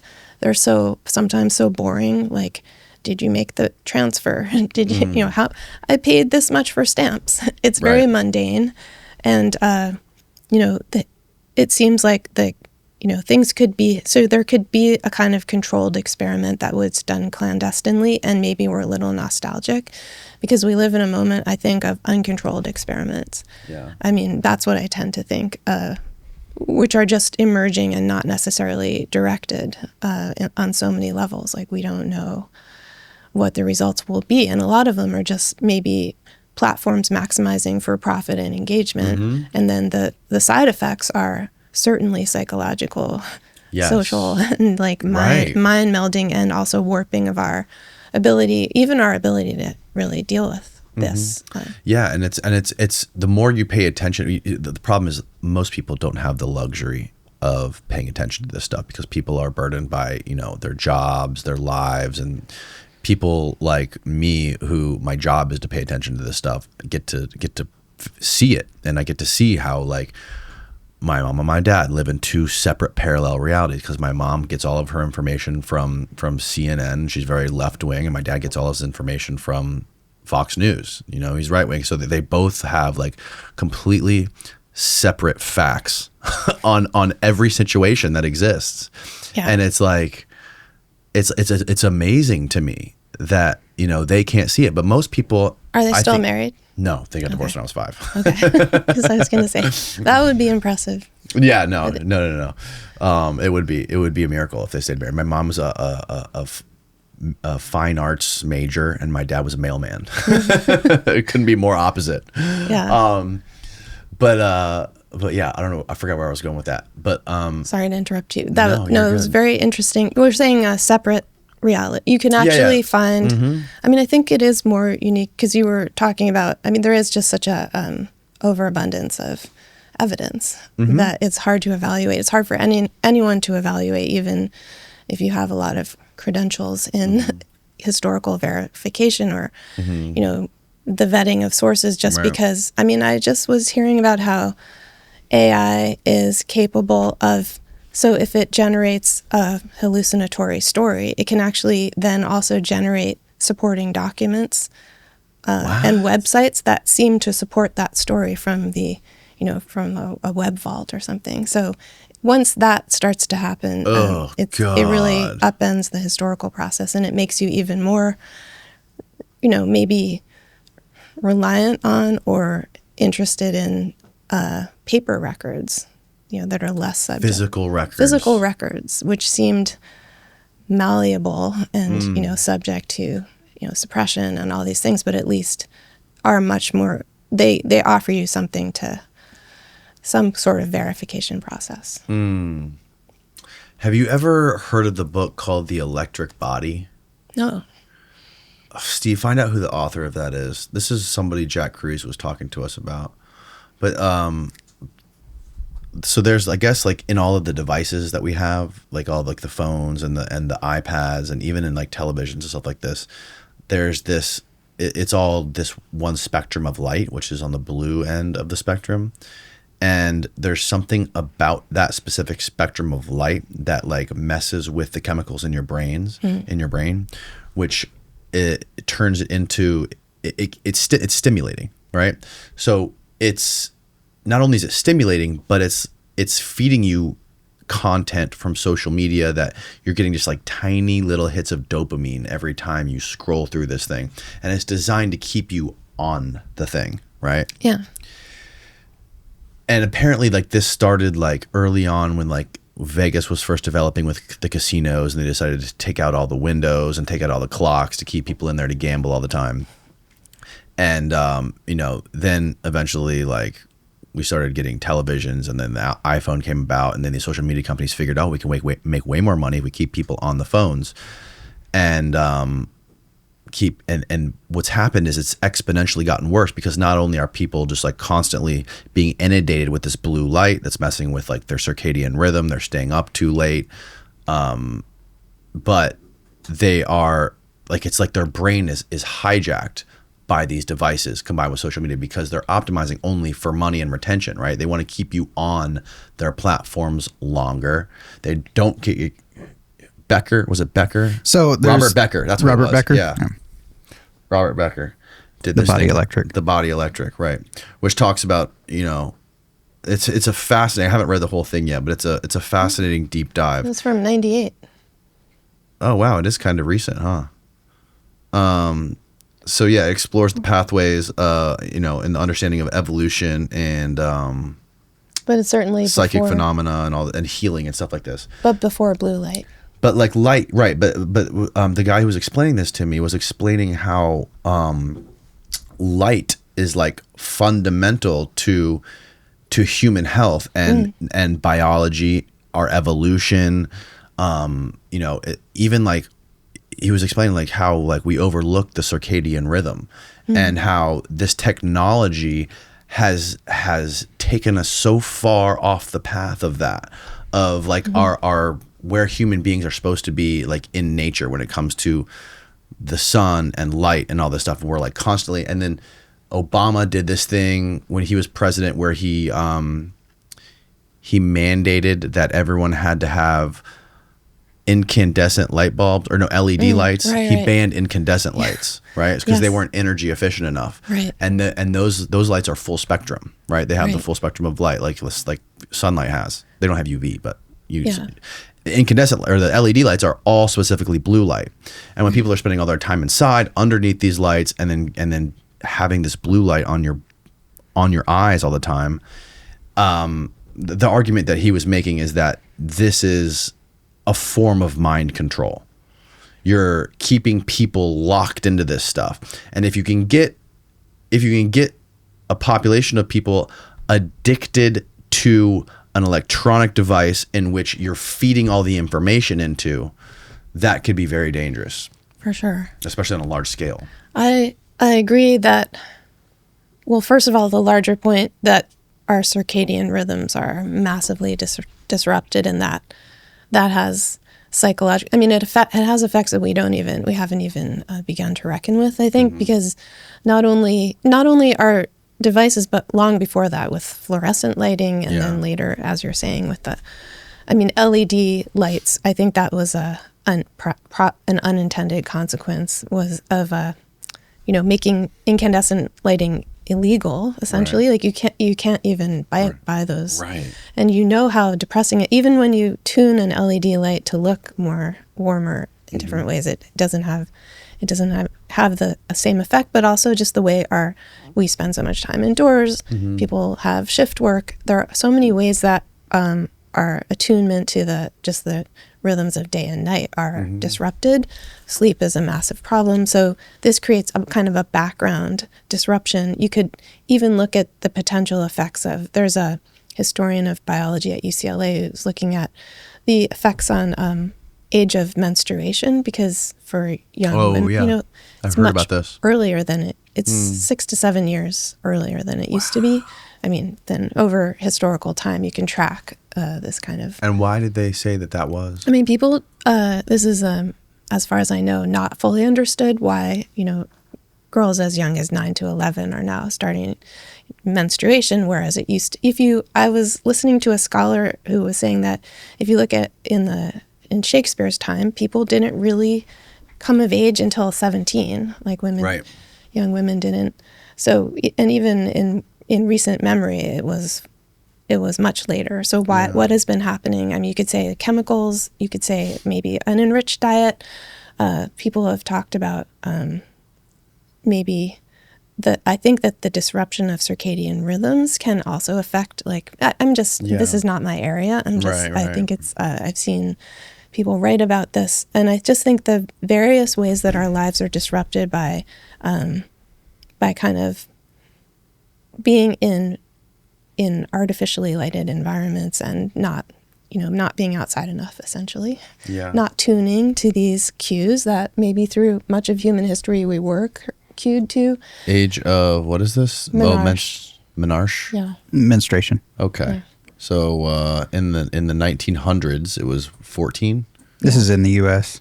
Yeah. So from 14 down to... So now it's down to 12. And if you go back a couple centuries, apparently it is even later. Wow.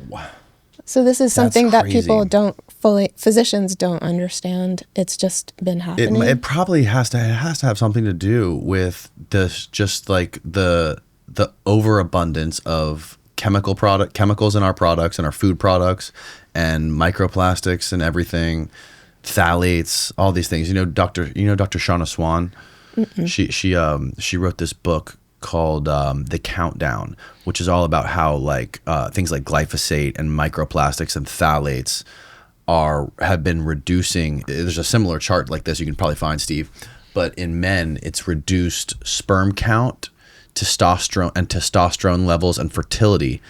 And they started studying it in the 50s, and like every year it drops by 1%, and now it's dropping by like 2% per year. And it's all to do with these types of things, these pollutions. Yeah, I mean, sometimes it's a unintended consequence of like a well-intended regulation that say our sofas need to be doused in anti-inflammatory chemicals that will stop them from catching on fire, because people, this was part of the consumer product safety and movement in the 70s because people kids' pajamas were catching on fire sometimes. God. My dad was actually part of this movement. It's actually related to also auto safety and the idea that consumer products should be safe. But one effect was that these chemicals were introduced into all sofas. So sofas are often incredibly toxic, just because people frequently used to fall asleep with cigarettes and set the sofa on fire. So now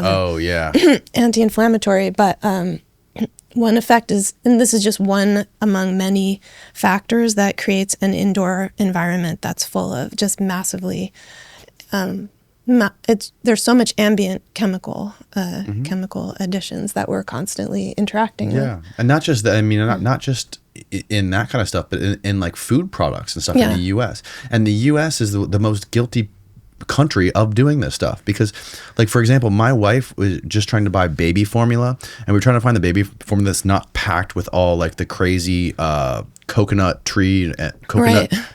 but palm oils and all these crazy like super unhealthy oils and all these other like weird ingredients they pack into the baby formula. So she literally had to go on some weird website and order it from Germany. No, it's true. It's the same brand, same exact brand, but the stuff they sell to Germany, they make sure that they don't put all that crap in there. They regulate against it in Germany. Because I had the same thing with my daughter when she was young. She has a sensitivity to artificial colors and flavors that are just used to make the yogurts look really pink or whatever it is. But in Germany, they don't allow many of the chemicals that are allowed here. So we could get, really colorful things, but they were just made with creatively, like they sourced them out of, I don't know. So we don't regulate them here. Now, of course, it's an issue with and they complain that they won't make money. They won't make enough money. They'll go bankrupt if they have to take all that stuff out of there because it makes them manufacture. Well, you sell it to them. I think it's interesting how, and you might be having this same experience that I had when my daughter was young, which was like a decade and a half ago, but it's just so many things are more concentrated for children, but children and infants are more sensitive. So why is it when you go to a children's movie, it's so loud, or their food is more colored than with an adult's food, or so many things are hyper, they're hyper concentrated. And it was amazing to live we lived in Berlin for 2 years and just be able to find things that weren't so toxic. Yeah, you can tell. You can tell when you go to countries like that. There's a stark difference, especially if you spend enough time there. Yeah. In the way you feel with the food. Even just like going to Costa Rica and eating junk food. You can eat. I could go there. Tastes kind of good. I go there and I eat pizza, burgers, whatever, like tacos, whatever it is, and I don't feel like I just pounded for 10 pounds of cement. You feel different. I don't feel like I'm carrying a lead brick in my stomach afterwards, and you just, it's so much different. And it makes sense why countries like Costa Rica they have the longest lifespans of any other developed countries. I feel like the more technology and the more convenience and the more like convenient foods are available, the less healthy it is and the worse it is for human beings. Yeah. And I think that directly correlates with mental health too. I know that the new head of, RFK Jr. just introduced this new legislation banning certain artificial additives to food. Yeah. I think some of this stuff's so funny. Like, oh God, it's hard to stay optimistic about this stuff when you see like, they're just focusing on food dyes, and then Trump just says, "Oh, we're gonna bring real sugar back to Coke." Like, okay, so the people who drink Coke are gonna be a little bit healthier. Like, come on, is that the best we can do? Yeah, I think the point you're making is one that anyone who eats, if you go somewhere in a different country and you eat their food, it's usually a lot better, and you don't feel you don't need to eat as much because it just feels more filling. Yeah. Or at least that's been my experience as recently in Amsterdam. And it's, just you realize that our food supply, for whatever, a complex number of reasons, it's not going to be solved by one little change, but that we have and it's hard to exactly tell why and how this happened, although I think it did happen in the mid 20th century, maybe around the same period. Not to say it's a conspiracy, but it's like different forces, different incentives, right? Different. It's not like one well-oiled machine, and they're all working together to make this happen. Like the food being processed, the fluoride in the water. We're specifically trying to program you to be our little mind control experiment. What is this, Steve? This is two different versions of Fruit Loops. Same product. Well. Oh wow. Same marketing. Yeah. Another interesting thing is like Costa Rica, they put zero fluoride in their water, and that's a crazy story behind the fluoride thing in the U.S. Yeah. So hyper focusing perhaps on one thing is takes you off the bigger picture, but the bigger picture is compelling. It definitely is. But I don't think. I mean, these people, they aren't as competent as we give them credit for. These people are just trying to figure it out day by day. And it's easier for us to paint some big, broad, connect all these dots that have no, like I'm trying to do with Jolly West being on this, with Stanley Kubrick to prove the moon isn't real. That probably has nothing to do with it, but like that's where my mind goes. It's tempting. It is tempting. But I think we should never, it's kind of like what I discovered in my research is we can't underestimate. We're drawn to shiny objects and to brilliant conspiracies and to incredibly, and to like the man behind the curtain. But actually there's a lot of bumblingness in it. And so in the case of conditioning, it's like, in the case of brainwashing, so much of it is just how susceptible we are to the influence of other people, whether that's orchestrated or not, and how much we, want to get along kind of. And, I think that's why I got so inspired by this Polish writer, Czesław Miłosz, who wrote a book called The Captive Mind, because he describes how in his own experience, how the effects of World War II and how his own living in communist Poland as the government was being taken over, how he faced this dilemma in himself. Like, was he going to find a way to convert himself to sort of actually, he said, it's an operation you perform on yourself, or a kind of inner surrender. But could he make himself do that just to get along in his life, or would he end up leaving? But I think that one point he made is that is just that how he said if people were told, if men were told, or humans were told that in order to have high social status, they had to crawl around on their hands and knees with a feather sticking out of their hindquarters and, act like it was just perfectly normal, they would do it just because that was the mandate of the day, or that's the way that that's what people assumed. So these things are so powerful, yet they're hard to identify exactly. So sometimes it's helpful to look at a particular concept or a phrase or a set, place where you can really focus. And Louis Jolyon West becomes one of those. There's always a slow evolving undercurrent of ideas and ideology in the U.S. And, that has to do with politics. It has to do with culture. It has to do, which a lot of it comes, from the media, obviously. But I often wonder, like, the reason we are where we are in this sort of world that is, where we get all of our information from, like, four media companies. And you have the incentives, our incentives, which are to make more money, to get ahead, to develop new things, to be the number one leader in GDP in the world, to be the military superpower in the world. I wonder if that's the optimal way, or are those the optimal incentives for us to evolve in a good way? Like if we keep chasing these carrots that we are chasing, maybe it's not me or you, but the people that are like, the head of the military, or like top executives at Wall Street firms, like financial firms, or whatever it is, these people are strictly on this treadmill, chasing this carrot and pushing things from like a financial perspective, because we have this idea of being an American as, having a big house in the suburbs and driving a nice car, having a boat, and this just idealistic view of being a successful American. Mm-hmm. And I don't think that is conducive to having a healthy society. But it's not something we can turn. It's not like you can turn that ship, I don't think. I think we're just on this path. And I think a lot of people, and music, I think music has a big part to do, is a huge part of it too.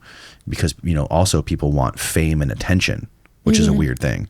And I don't know if that's inherently in us as human beings, or if that's more a part of the culture, and how that's gonna evolve over time, and how that's gonna get worse.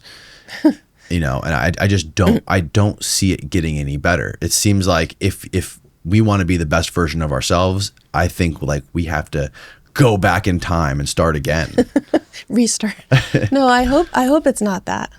But I do think we've reached a critical point of potential incoherence and even collapse, and I hope but I'm not a pessimist, I don't think, but I see all the things you're talking about. I mean, you were talking about people's, wanting to prove themselves by living a certain kind of life. Yeah. I think and finding that there's countless stories of people who reach the top of some corporate ladder or music empire or kind of fame or success and then find it empty. Mm-hmm. And so that's an old story. Yeah. I mean, that's a really old story. It goes back to the Buddha or many others, or Socrates. So it's a question of how do you know yourself? And I think one of the mistakes we're always making is, and this is one thing that got me interested again in I guess in maybe the crisis over social media or whatever, and AI and things that we're experiencing now, and the split in our population, and maybe question of ideological manipulation, is that these things are never really about the ideas. I don't think they're mostly about the emotion underlying it. And that's one of my central findings, is that what spreads is really, and the way people, the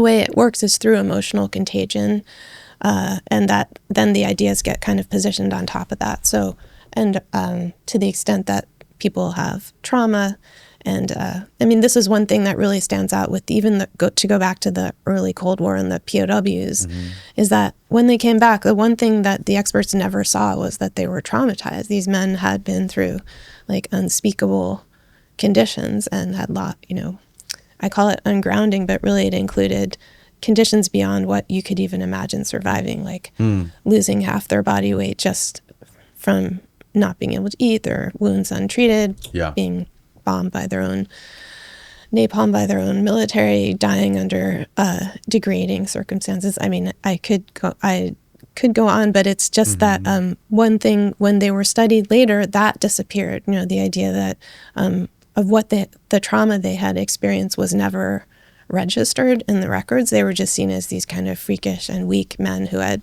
somehow capitulated to communist ideology and were now parroting it as if they were, this unknown phenomenon in history. And you see that kind of happening in other episodes. That's why I was interested. Could I look at these earlier episodes where it really seems mysterious to me? Why did they not see that? And then you look at the emergence of social media at key moments and how it seems to be about people adopting ideas or getting stuck on their, in sort of loops, thought loops or silos and things like that. But really, research and what I've observed shows that it's feeding on your unresolved emotional states. And that was shown, like, for example, in the Facebook experiment of 2014. And then you could sort of see it happening also in just the way there's some really interesting research on altered states of consciousness, as like you sort of do dissociate when many people dissociate. We all do, when we're absorbed in our phone or whatever platform it is, and they each have different effects, but they're on a scale of kind of like altered states to some degree. Can you explain what the Facebook experiment was, the emotional Facebook experiment? Yeah, so it was published in 2014, but the research ran in 2012, and it was a study. So it was published in the PN, the Proceedings. Anyway, I can't remember the name of the publication, but it's a very prominent publication.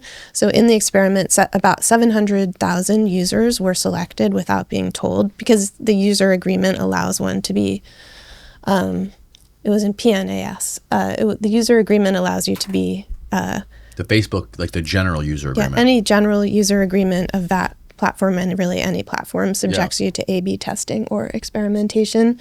So 689,003 users. Massive scale. So the title's really interesting, and this was the last time that the Facebook research team published in such a prominent journal, and I think it was partly they wanted to announce this. It was a little bit of like planting a flag and showing that they had done something that was historic in the field of operationalizing emotion. So the basic experiment was somewhat simple. They divided these users into 3 groups. The first group was exposed to their news feed was altered. So instead of receiving the regular algorithmically delivered feed, you got a more negative feed than that was measured by word counting software. that claim that measures the emotional state. So it was more negative, and those people then were tracked in how they responded. Did they post more negative things? Did they react in a more negative way as measured by software? So they measured their reaction by their posts. By their any kind of reaction or emoticon. And these people had no idea they were part of this experiment. Right. And that they discovered, and then another group, their feed was altered positively and to a greater or lesser degree or intensity of positivity. And then that group was also traced in its response. And then a third group was a control group. So their feed was unaltered. And the discovery was that the negatively altered group then posted in a statistically significantly more negative way. The positive group was more positive, but in less striking. Right. And then the control group was unaltered. And so, but what's interesting too is that the article talks about this, that they say they've operationalized emotional contagion. And emotional contagion was kind of a concept that psychologists have been talking about since the 90s, or perhaps it had been defined in the 1990s, but really it goes much longer back. The question of how do you spread emotion? And people have always known, of course, that if you're in a room with somebody, you're having a conversation like we are, you could be spreading. This is like the essence of a mother-child bond or something like that. But the question was, could emotion be spread? Could negative emotion be spread? Could it be done if you're not in the physical presence of someone? Could it be done across vast distances? And could it be done at scale with a massive, that's why they say massive scale. So the article is really kind of triumphantly announcing that, yes, we've proved that this can happen even in the absence of any kind of contact. Wow, because it's completely not efficient to use actual drugs on people, because you can't affect a population. You can't go give somebody some acid, every single, however many people are on, in the country. What is it like 500 million people in the US, something like that. But if you can find a way to manipulate what they already have in their hand 24/7, they're staring at, and use something use the tools that are on their phones already to sort of manipulate the chemical balance in their mind, that would be the perfect way to do this. And what I discovered too was that, so some people wrote into when it became publicized, because it got a lot of attention, this experiment in 2014, although, so some people wrote into Facebook saying, could I ever know if I was in this experiment? Because I became very depressed during that period. I was in the hospital with suicidal ideas, and I want, it was very heartbreaking, and others were outraged. There was an investigation of some of the researchers, but it really came to nothing as far as I can tell, and everyone was essentially promoted. But what I discovered is that some interesting things, there's not necessarily a direct connection, but the word counting software that was used to measure negativity, to measure the emotion in the experiment, was actually trained on people's diaries, because they said we need to be able to measure as if we were able to enter the minds of the subject. The software developers said, who are psychologists, they said, so we'll have people write about the worst thing that's ever happened to them in diaries, and then we'll take that and sort of make it's almost like a preliminary language model. 20 years ago, and they use that. This is just the accounting software itself, but so it struck me, it's almost more symbolic, but interesting that it was trained on the data of trauma, essentially. And I'd also discovered that the definition of emotional contagion also goes back to this kind of classic study that was done at the University of Hawaii about trauma, essentially. So it's not simply just trauma, but really just that. You also find this in the earlier cases with cults and with POWs, is that the unresolved emotions, people would say, whatever issues you have, your trauma. And now we understand trauma to be far more pervasive than it used to be seen as. It used to be seen as incredibly rare. Like a friend of mine who's a psychiatrist who was trained in the 60s, he said, you would expect to run across maybe 1 or 2 cases your entire life, and it would have been someone who'd been in a fire and been burned over most of their body. But of course, the definition and our sense of it has changed radically. But I think it gives us some insight into how everyone has something that can be some emotional tug or trigger or whatever it is. So I try to try to shift the focus a little bit away from ideological battles to the sense that these platforms, and I think concerningly AI companionship, these AI companions really trade on a kind of emotional conduit or contagion between the users. Yeah. And it's funny how easily people can be swayed online too. Like for example, there's this phenomena on, I don't know how often you read YouTube comments or read through like X or whatever, but there's this phenomenon on YouTube. Specifically, if there is like a decent amount of commenters on a video, right? Let's just say it's like a political video of something that happened in the news during like today. And there's, out of 1,000 comments, the top 50 comments, top 100 comments, all are sort of agreeing about one thing. A new person who comes in and starts to read those comments without even watching the video, they are gonna go along with the consensus and agree with them, and it's not incentivized for somebody to come in and just disagree with everybody. Yeah. They want to feel like they're a part of the group. They want to feel like they fit in. Yeah. So there's this thing, it's called the pylon effect on YouTube. So like if somebody comes in and says something, everyone starts piling in, and it's not necessarily like their independent thought. They're not using like their critical thinking skills at all. They're just sort of like joining into this group discussion. Yeah, it's kind of, that's a great example. I've definitely seen that. I'm very interested in YouTube. I'm interested in YouTube comments just because for years scholars and historians have always wanted, user data, or what they call it, reception. Like you can never really know. Say you were trying to study a literary text or something, a book someone published, even like Brave New World, you'd have to look at reviews, and maybe someone wrote in their diary, like, I read this book, but you wouldn't really get it. You wouldn't really get a lot of data, but now we have this incredible resource. And so I do think YouTube comments are fascinating. And what you're describing is, I imagine people have done studies, but I'm not aware of them, of how this contagion might occur. But and it's interesting too, because a lot of the comments are fake bots. Oh yeah, that's true. And people don't necessarily, well, there was that study that was then pulled, right, by the it's a European university that it was like studying Reddit threads and I never saw this. I think it was it was a study on Reddit threads. Yeah, they just had to recently pull it because it was unethical. But I think they were having people misrepresent who they were, and then they were trying to, achieve a contagious effect. And people just aren't. Other users weren't good at evaluating the human or non-human status, the botness of who they were interacting with. But also, what struck me is, like, if you look at the comments, for example, on a Joe Rogan episode, which, they're interesting because you realize it is a community too. Like, people are talking to each other.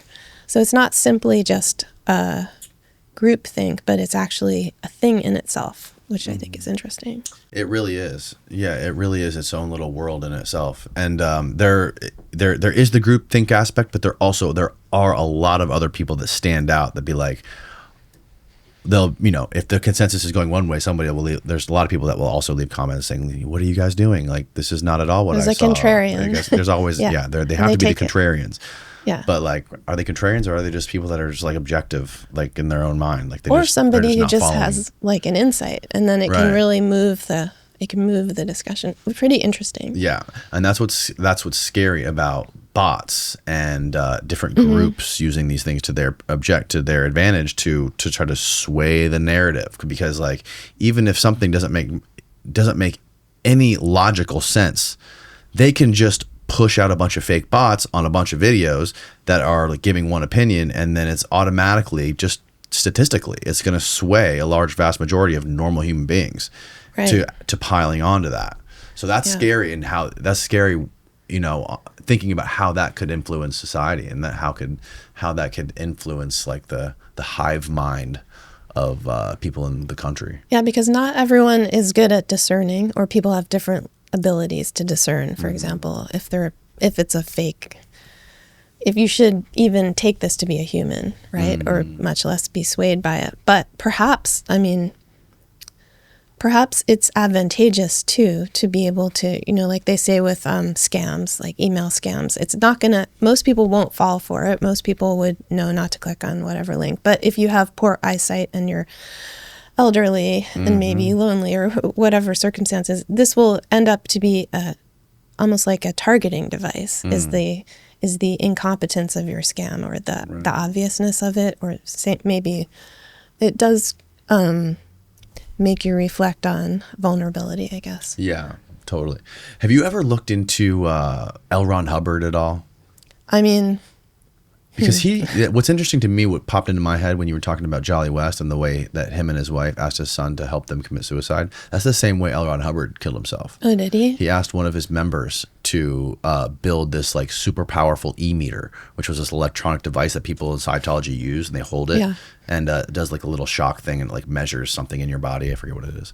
And he told the guy to make one that would kill him, and he did it and electrocuted himself, and he died. Like, he didn't die instantly, but he did it to himself essentially, but he had a guy do it for him. An assisted suicide.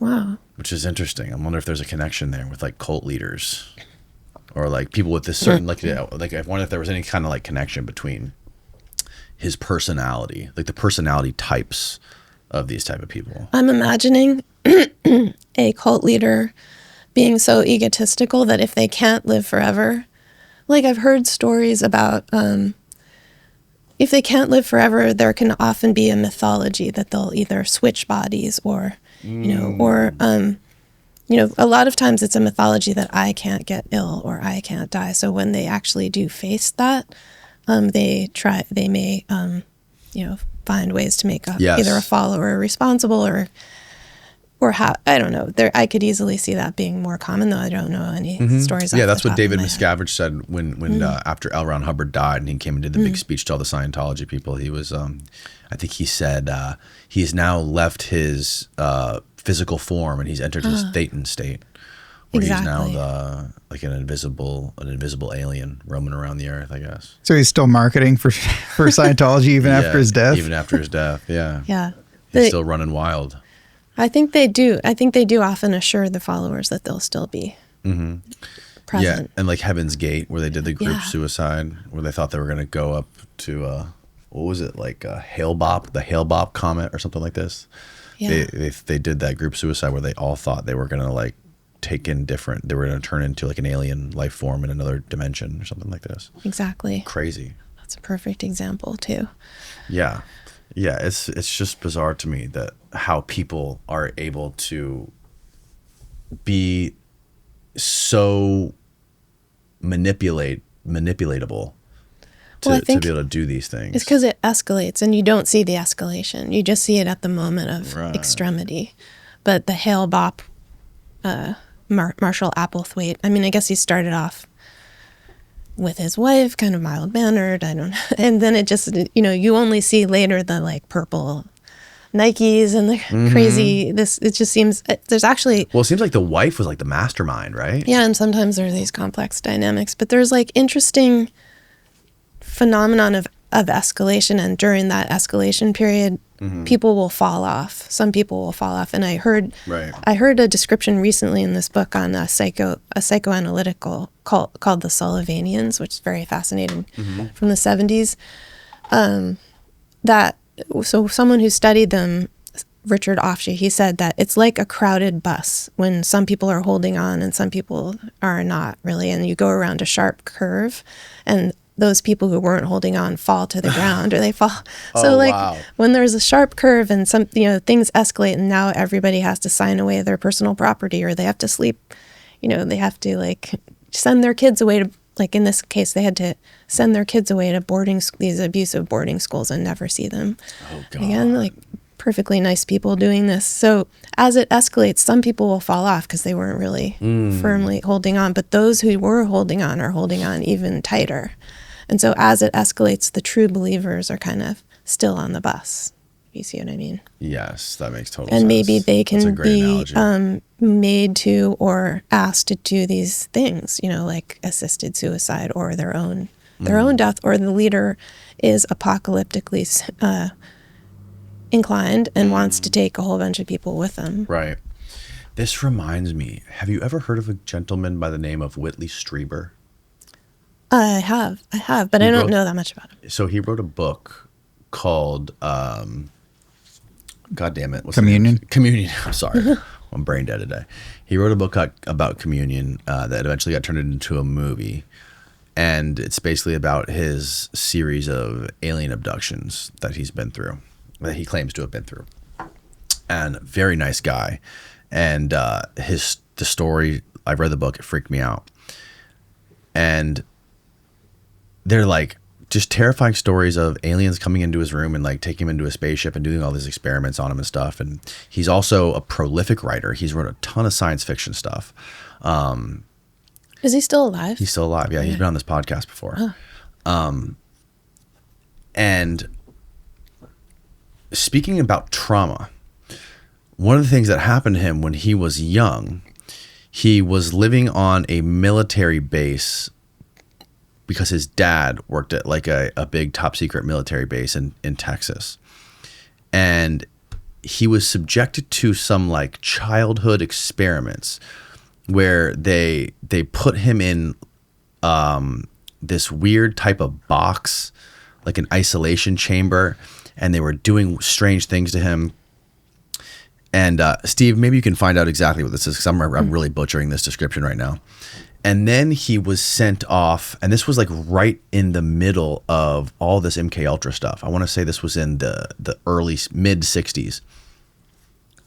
And apparently there's a bunch of paperclip scientists working at this area, in this part of the world, in Texas too. And he and a bunch of other kids were sent off to Mexico to some place where they were showing these kids violent videos, people being like mutilated and stuff like this, or murdered. A Skinner box. Skinner box. Okay. And find the name of the place that he went to school in Texas, the military school. And they were being showed this stuff, this really traumatic stuff, and being like convinced that they were responsible for this, sort of like to induce trauma in children. And he has memories of this. He has memories of this, and he's talked about it. Yeah. And he went on to have like crazy alien abductions, and he wrote the #1 historical book on alien abductions, which is called Communion. Well, this reminds me of this. I do teach a little bit about a Harvard professor named John Mack. Have you heard of him? Oh yeah.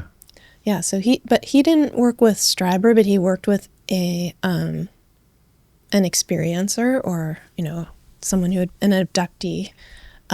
Early, I guess he was actually already very famous.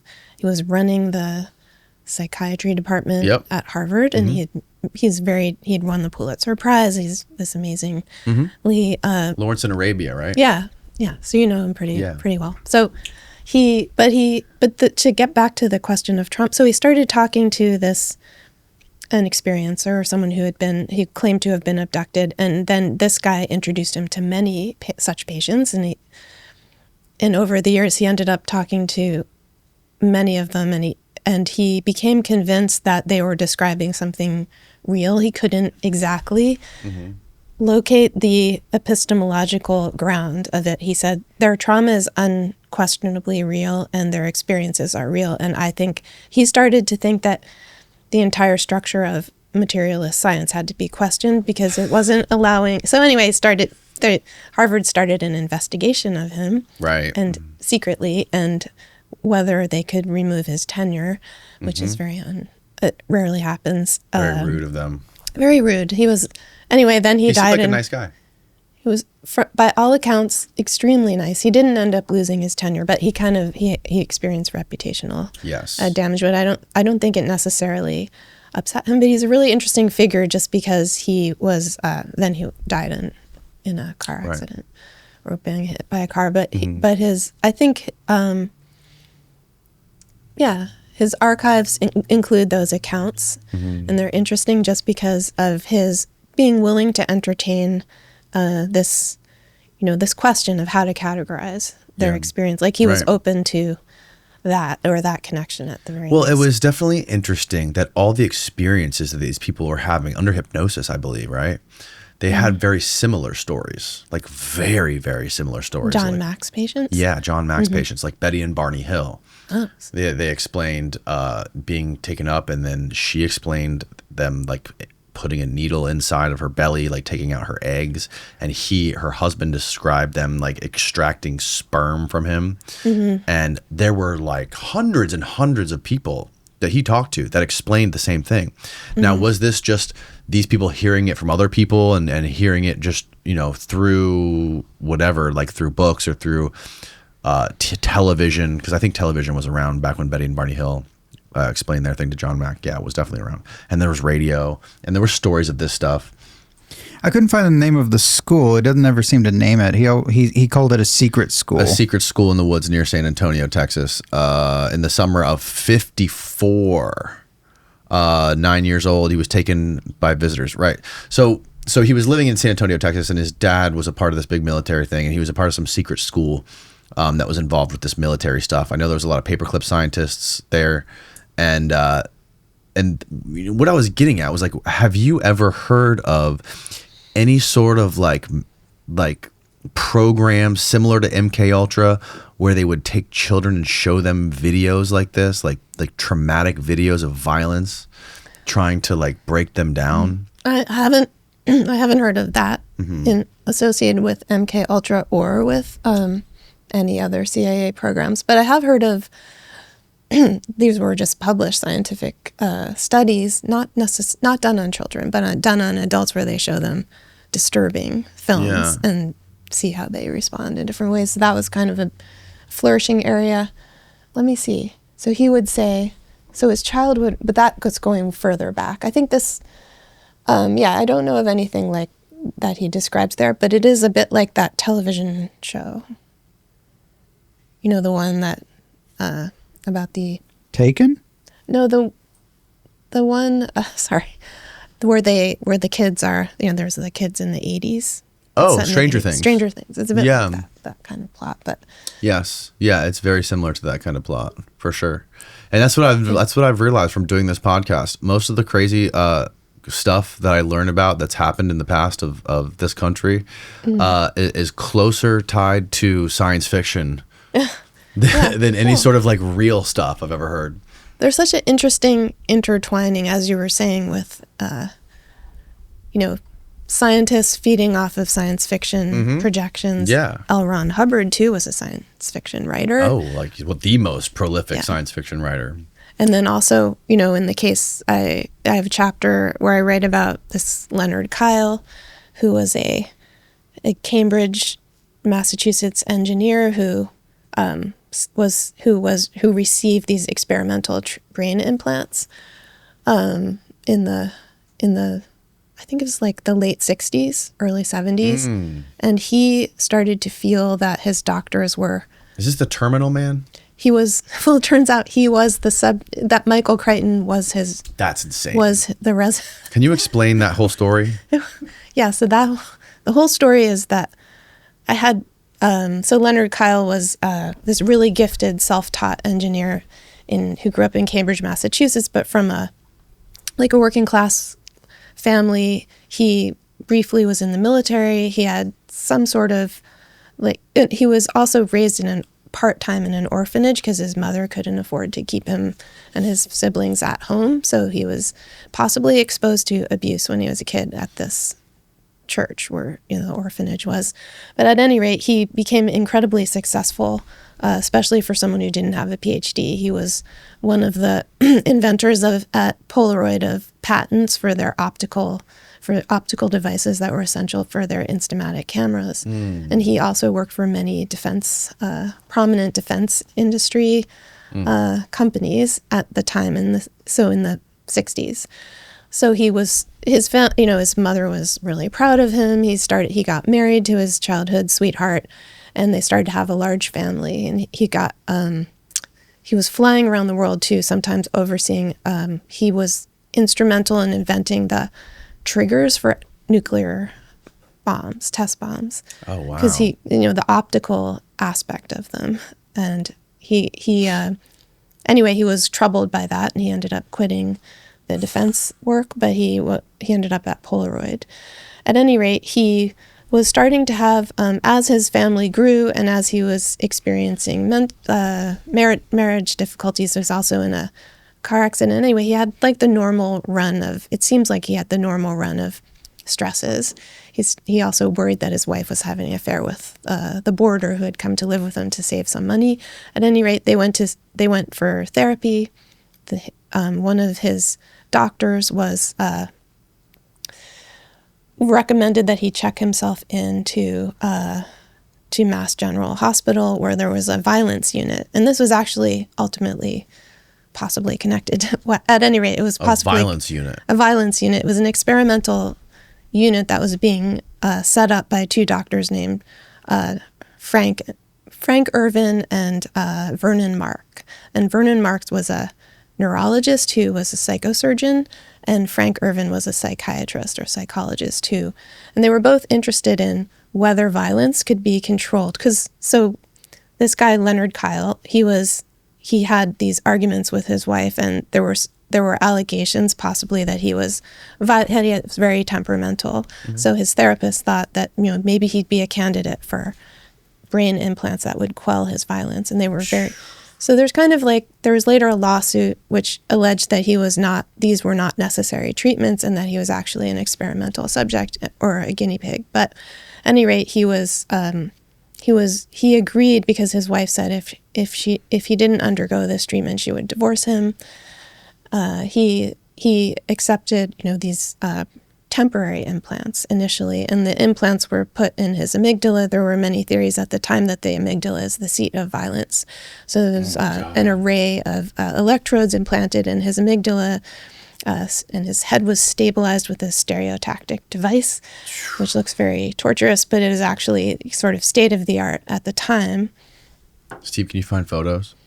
And they would stimulate different parts of his brain, and of the amygdala, and when he responded, he would say things like, "I feel like I'm floating on a cloud.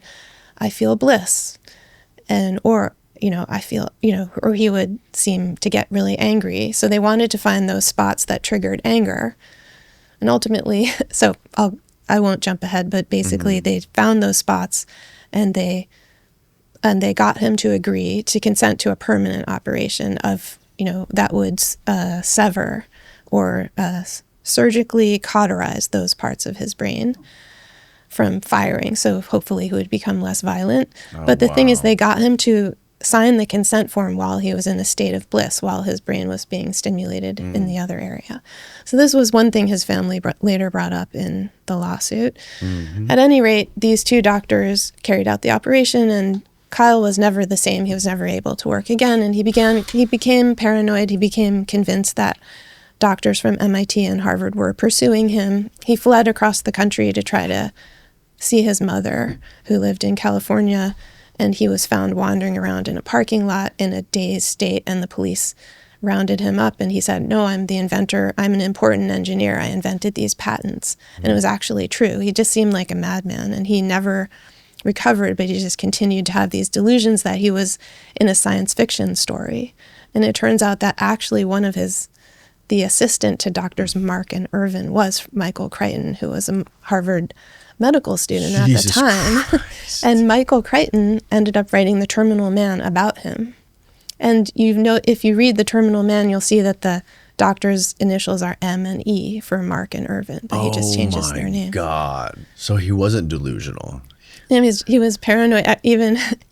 Just because you're paranoid doesn't mean it's not happening. Right. And he was both like in incredible pain. And then his wife did end up going on and marrying the boarder in the house. So she was having an affair. Well, maybe not at the time, but maybe there was flirtation or something. We don't know. But I've actually been in contact with a couple of his grandchildren and they're very, have become interested in the story because they never knew about it. They just thought the boarder was their grandfather. Oh, wow. Oh, my God. Is this him? I'm unsure. I don't think that's This is Neuralink. him, Neuralink goes wrong. Implant. So that Leonard. might be Leonard Kille, but it might not be Kille.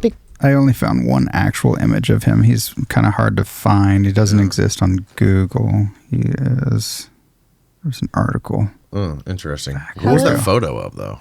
That might have been someone who so There it is. these Mark and Irvin. So Frank Irvin, ultimately, there was, when the lawsuit happened, Irvin was summoned to court, both of them, and they were eventually exonerated, but there was such a scandal in Massachusetts that Irvin took a job at UCLA, and guess who his boss was?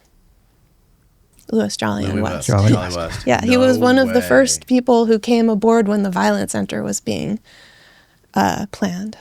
Oh my God. So later, his mother talked about how she thought the CIA was involved, but this hasn't been proven. Have you heard of the story about the guy who's the most studied man in brain science? He was a guy he had an operation. I think he had some sort of a traumatic brain injury where something happened, and he was I think he was developing epilepsy or something like this. He was having really bad seizures and having, like, as he was getting older, his epilepsy kept getting really, really bad. So he agreed to do some experimental brain surgery where they removed a certain part of his brain, and when he recovered, they realized it completely wiped out his short-term memory. So every single day he would wake up and it would be the same day again. Like, he would have no memory of the day before. But he had specific long-term memory. And this sort of debunked the myth that they thought, like, memory was stored in the whole brain. So apparently, like, this was, what they deduced from this was that, like, different types of memory are stored in different parts of the brain. And then there was this other lady who took him in and, like, did all these other studies on him throughout his life and wrote all of this stuff on him. And it was fascinating. It was in this book called Moonwalking with Einstein, all about memory. Have you heard of that? I have. Yeah. Yeah, that's interesting.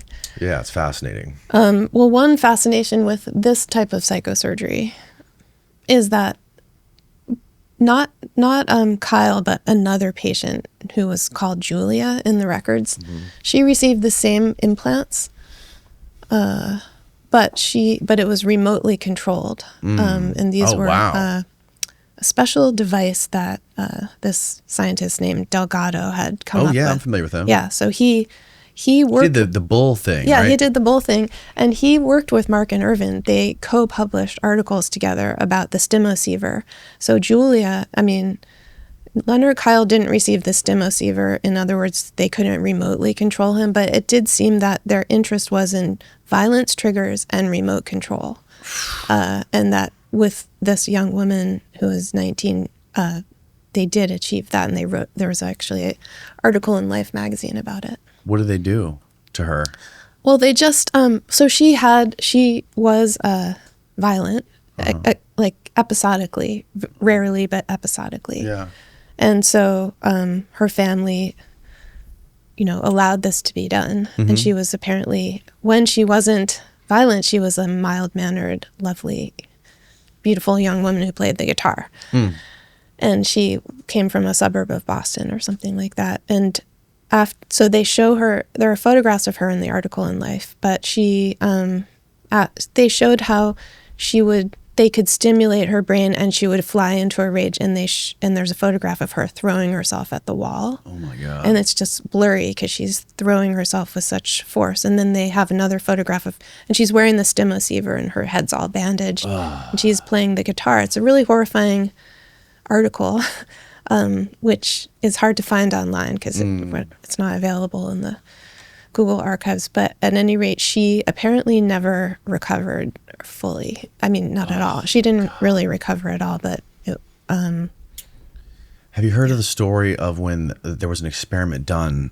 I think back around this time when they were trying to, like, figure out how to communicate. I think this was part of, like, the human-animal communication stuff, where they were trying to get, like, a monkey to communicate with a girl. And I think they put him in, like, a room together, and then the monkey ended just like tearing the girl to bits, like ripping her apart. Oh no! Was this one of the terrible series of experiments that were in the 70s when people tried to raise chimps as children? No, this wasn't a part of that. This was something different. This is what we talked about, Stephen. Oh, I don't know if you did that one podcast, but it was with Len Baer and Robert Duncan. And Robert Duncan was a Harvard professor who had a background in studying this kind of stuff. And Len Baer, he was this guy who suffered from this Havana syndrome type thing, where he was getting apparently there was this voice of God weapon that was developed or theorized about, and he said he seemed to believe, and I think this is still happening to him, where he's getting like voices beamed into his mind, where he's hearing things, like he's hearing his family members telling him like negative things all the time, and he can't control it. And I don't know about that, but yeah, there is a case of, this is something I wrote an article about, but Ewan Cameron did experiment. He was funded by MKUltra, but he would have done these anyway.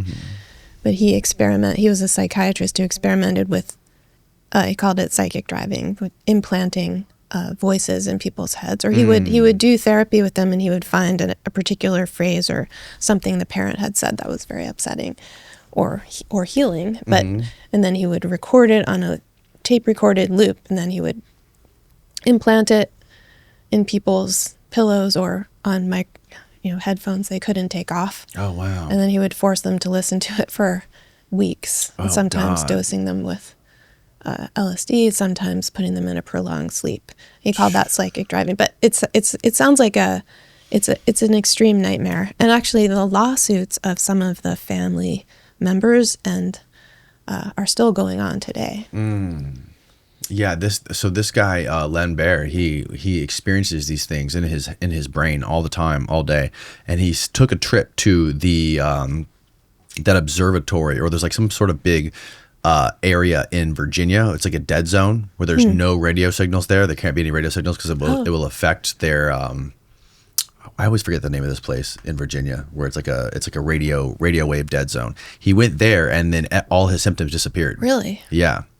Super interesting. Like what like maybe it has something to do with radio waves or something like this. I don't know. Or you could say maybe who knows? But that's radio quiet zone. Yeah. Maybe he also believed it would go away there, but yeah, hard to tell. And then like as far as like the brain chips, another thing Annie Jacobson described in one of her books was that DARPA was working on Neuralink type devices, like neural implants for soldiers, to where they would be able to override pain and hunger and fatigue, to where they could basically create super soldiers that could stay out on the battlefield longer and not be burdened by things like fatigue or not get tired. They could go days and days without sleeping. And this was in the 90s. When they were allegedly working on this stuff, and now today, finally we have things like Neuralink coming out for consumers to be able to use, which is fascinating. The stuff that they're working on seems to be 20 years ahead of what we see in the public. Yeah, the brain-computer interface. Yeah, I guess, and of course, there's a longer history too of soldiers and use of various substances to make them more what is it, durable. Yeah, there was a grant that was given to the University of North Carolina by DARPA to study psychedelics for soldiers, and to study like figure out how to take the psychedelic trip out of psychedelics to be able to, so soldiers could get the benefits of psychedelics for things like PTSD without having to go through the hallucination or psychedelic trip of it. Yeah, this was very recent. I think it's still going on now. And even in the Ukraine war, what they're doing is they're bringing them Ibogaine for the Ukrainian soldiers to help them sort of, after they get off the battlefield, to give them Ibogaine, get them through the trauma, get them to like process it all and get back out on the battlefield sooner, so they can, rinse and repeat and get people out there and keep the fighting force strong. Yeah. And also, I think I think the reason they're trying to take, I don't know, this is like my speculation, conjecture, is that if they are trying to figure out how to take the trip out of these psychedelics, can they give soldiers these drugs to where they're not hallucinating? This is the study of $27 million project to create psychedelic-inspired psychiatric drugs without the trip. Yeah, this is it. It was. That's interesting. What was the guy's name again? What's that guy's name? The head of that department? Brian Roth. Brian Roth, that's who it was. Yeah. University of North Carolina. Well, that's interesting. So I think what they're trying to do is they're trying to figure out how to give soldiers psychedelic drugs to make them more optimal in combat, right? Yeah. Because I know that stuff gives you better edge detection, better depth perception. Who knows, what kind of benefits these people can get from these drugs. I suppose also it could be also used. I mean, they're well known to be effective, seemingly effective in curing trauma from the battlefield. Mm-hmm. So it would. It's kind of a double-edged sword, because even if they are effective, they could also, if employed at scale in certain ways, you could then put the soldiers back on the battlefield faster, which totally. From the point of view of the military, that would be of value.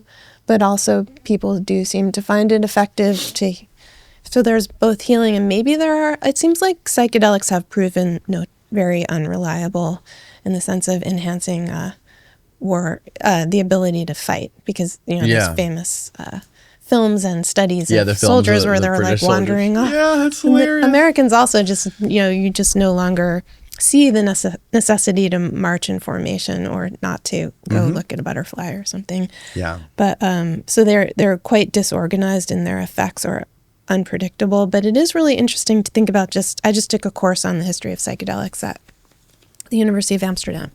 Oh, it was very interesting. Well, just a short course, but if you go back to the introduction of psilocybin into the U.S. From this Maria Sabina, who was a kind of a curandera shaman figure in Oaxaca, she really saw them as healing children almost. She saw them as her kin, and she initially didn't want them moved or taken. And it's her life story is really interesting because then people started to make pilgrimages in the 60s to meet her, and everything changed. But then it did leave and it's sort of taken out of context and not necessarily used for healing, but used more for spiritual insight or transformation or things like that. She thought of it more as like specifically when you have an ailment or you're something, like she was a doctor essentially, but she also to some degree was happy, I think, that they proved to continue to be effective. I mean, I think it's a tricky thing. In other words, I'm getting back to the point of taking away the psychedelic effects. To de-psychedelicize these drugs seems so, it's predictable maybe that people would want to, but it seems like, could be put to all sorts of uses. Yeah. Yeah. It seems like there's all sorts of different organizations that are trying to use psychedelics to push whatever they're trying to do, right? They're trying to use psychedelics to their own benefit, right? There's obviously there's the military industrial complex that's using psychedelics. There's certain aspects of medicine that are trying to push psychedelics to a degree. You have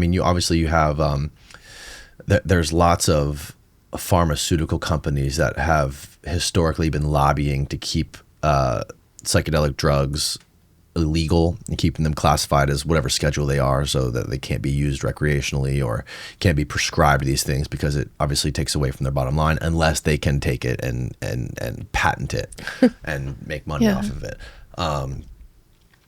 But then there's also there's this push there's been all kinds of studies. There was a study that was done by Johns Hopkins where they took spiritual leaders from different religious groups and they gave them all psilocybin, and they sort of documented their trips and how their psychedelic trips mapped according to their spiritual beliefs, right? Like if it gave them any sort of did it reinforce their belief of God, or did it show them something else that was counterintuitive to what their beliefs were? And I haven't read the full study, but it's recent. It was done. I think it was done in the early 2000s, but the findings never came out. They buried it. And I think what it did was it just reinforced the beliefs that they already had. You know, and that's some of the psychedelic experts speculate that this stuff, all these psychedelics are doing is just making you more of what you already are. They aren't necessarily changing anything. They can be used as a tool, but the drugs themselves are neutral, right? It's just gonna reinforce whatever you already believe, whatever your values are. I don't think it will fundamentally change you as a human being. But I mean, obviously it can be used as a weapon and a tool with things like MKUltra to do nefarious stuff. And there's a push to incorporate them into churches. There's a push to, there was this book called The Immortality Key. Yeah. Where he was basically doing an exploration on the Eleusinian mysteries. And he was trying to make the case that the Eleusinian mysteries were being used. These people were all taking ergot, which allegedly can give you a psychedelic experience, and this was the foundation of Christianity. And we should use, the case that this book was making was that we should use psychedelics to bring back religion in our country and sort of revive Christianity. And you know, one of the dangerous things about that idea, I think, is when you give a church leader or a church father the legal access to psychedelics to be able to be the one that's administering them to people that are going to church, who are coming there for answers, right? And the people that are leading these churches, these pastors or whatever, they believe that they have the voice of God. They have the direct line to God. Now you're giving these people psychedelics. Yeah. And you're telling them what God is telling you. Right. Like, these people are probably already vulnerable to an extent. Like, I could imagine that could be a very slippery slope and that could slide into something bad. That is one of the areas I'm hoping to investigate next year, is this question of the finding that psychedelics can, I mean, one at least claim in a recent paper is that suggestibility is enhanced with psychedelics. And this can be, I guess, profound for people because they feel transformed, even if it's within a certain context, or maybe it's shaped by their own religious or their own reality tunnel. But that perhaps suggestibility can also be abused, if that's even the right word. Yeah. If that's even the right way to describe it. So, have you ever heard the story of Mary Pinchot Meyer? I have, but it's been a little while, so It's you can fascinating. remind me. But so she allegedly, she went to Timothy Leary and she told him, hey, I have a friend who's very, very powerful who wants to try LSD. Can you get me some? I can't tell you who he is, but we're going to go meet with him and you're going to walk him through the psychedelic trip with using LSD or whatever. And I can't tell you who he is. I'm just going to take you there. And she there's a book all about this, and she allegedly had an affair with John F. Kennedy. So the speculation is that this was John F. Kennedy that she was trying to give LSD to, and because he really was interested in it. And this was like right before he canceled the Vietnam War and wanted to pull everybody out and wanted to disarm. He wanted to nuclear disarm America and the Soviet Union. He was getting on the phone with Khrushchev trying to end this whole thing. And literally, I think it was a couple months after Kennedy was assassinated, she was assassinated on a run. She was just wow. Yeah, I think she was shot dead while she was on doing a jog or something in the middle of the day. I do remember hearing that. Yeah. I mean, it's interesting because people are transformed by LSD in different ways, but there are certain regularities in it. To go back to MKUltra, not to I don't endlessly talk about it, but they were all taking LSD too. So you could observe that their work had this kind of quality of, is pretty outrageous and outlandish. And their thinking probably was affected by what they were taking. Also, an example is, who was it who was talking about, David E. Smith, the founder of the Haight-Ashbury Free Medical Clinic. He was a pretty straight-laced drug researcher until he took LSD, and then he had this idea, as he tells it, that he wanted to help people and bring medicine to drug addicts and things like that. So it does change people in, even in these circles, even sometimes the scientists or the, Yeah, it's interesting because, a lot of these psychedelic studies, I think even this John Hopkins study, which is one of the reasons that the results got buried from it, was because some of the donors were going there participating in the studies themselves because they were personally interested in, and the scientists that were doing the experiments were also taking it, were doing the drugs and like hanging out, and like it was becoming this sort of like weird sort of like hippie retreat for people that were wanting to take acid, and they were all involved in it. And there's like this messianic complex that happens to these people where like, oh, this is going to save the world. This is going to make the world a better place. Like we all have to do this. Yeah. And you see this. That gets messy. So someone you might want to talk to is we had someone visit our class in Amsterdam who is a psychedelic chaplain. And I guess it's fairly common. It's kind of a type of position. It's not a therapist. He's not a therapist, but it's someone with some religious training, but it doesn't necessarily matter what tradition, because they're more like guides who help you help a person who's had psychedelic assisted therapy process whatever experiences they may have had because often they may go in for, say, treatment resistant depression, but they end up having a profound experience maybe that relates to their faith or their lack of faith.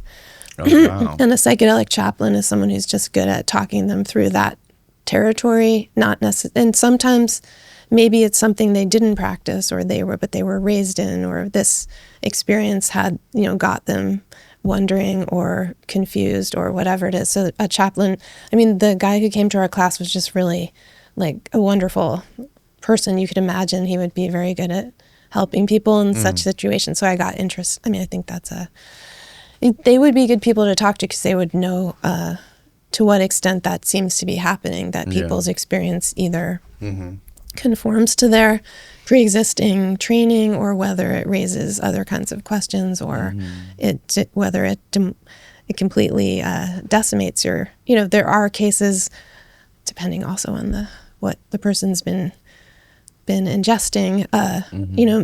They may seem to have experiences that don't relate to their religious training at all. Oh, interesting. Like with DMT and things. Yeah. But I'm not an expert on that, but it's interesting. Yeah, no, it is very interesting. It's fun to speculate, but do you have any idea, or do you have any speculation as to what sort of version of MKUltra could be going on now? I don't know. It would be hard to, I don't really, I just, maybe my imagination is failing me here. Yeah. Just with your historical knowledge and all of the research that you've done in this stuff, like what would the most obvious one thing I've always been struck by is a CIA psychologist, it might have been John Ginninger, who said, we failed to do the most dramatic things that we want.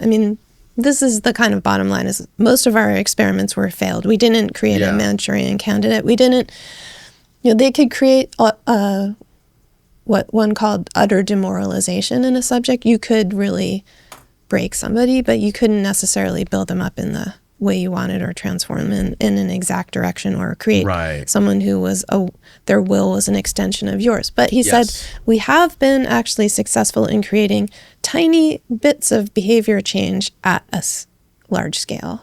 So you could get 70% of the population do something 10% more frequally. Yeah. So like that kind of idea of nudging and seemingly insignificant but tiny adjustments that I think if I would imagine that would be an area, and that would seem to sync up with technology, and maybe people's embedding, ultimately kind of welcoming these devices so intimately into our lives, their connections to our unprocessed emotional, areas of vulnerability. And then, I don't know if people are so nefarious as to fund these, and it's also, as you said, it's a difficult environment to fund secretly. It's much more difficult maybe than it used to be, but I don't know. Yeah. And was Ted Kaczynski's stuff, was that connected to MKUltra at all? The Harvard experiments that he was? Not that I don't think it's connected to MKUltra, but it is connected to Harry Murray, who was he did work for the OSS, but Oh. but he wasn't. I don't think he was like. By the time he was involved with it, he was basically. I think he was part of the OSS during World War II, testing personality. Like, how could you evaluate people who would become spies or subversives, basically? So he used all. He's very.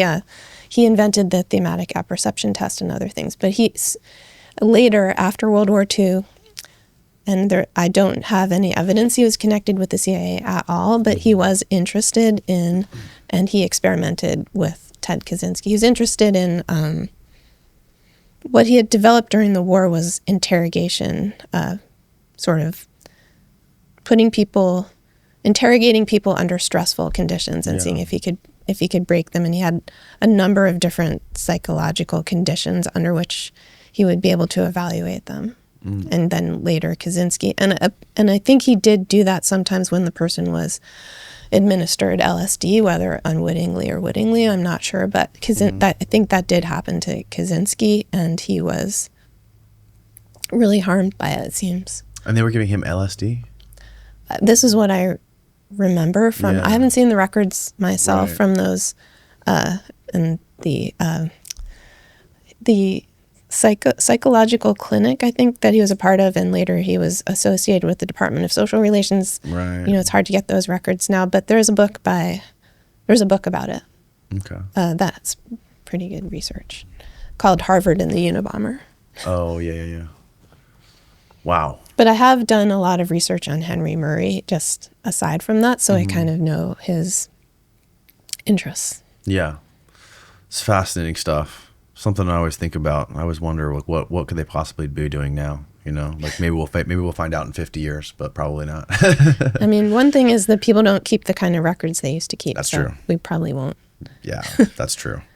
Well, Rebecca, thank you so much for doing this. I really enjoyed talking to you. What's the name of your book so It's people can find it? The Instability of Truth: Brainwashing, Mind Control, and Hyper-Persuasion. Beautiful. Oh, look at that. There we go. Yeah, it was great to talk to you too. Awesome. Yeah, we'll link this below for everyone. And is there anything else, like a website or anywhere people can go to learn more or contact you or anything? Building a website under my name, so just RebeccaLemov.com. Perfect.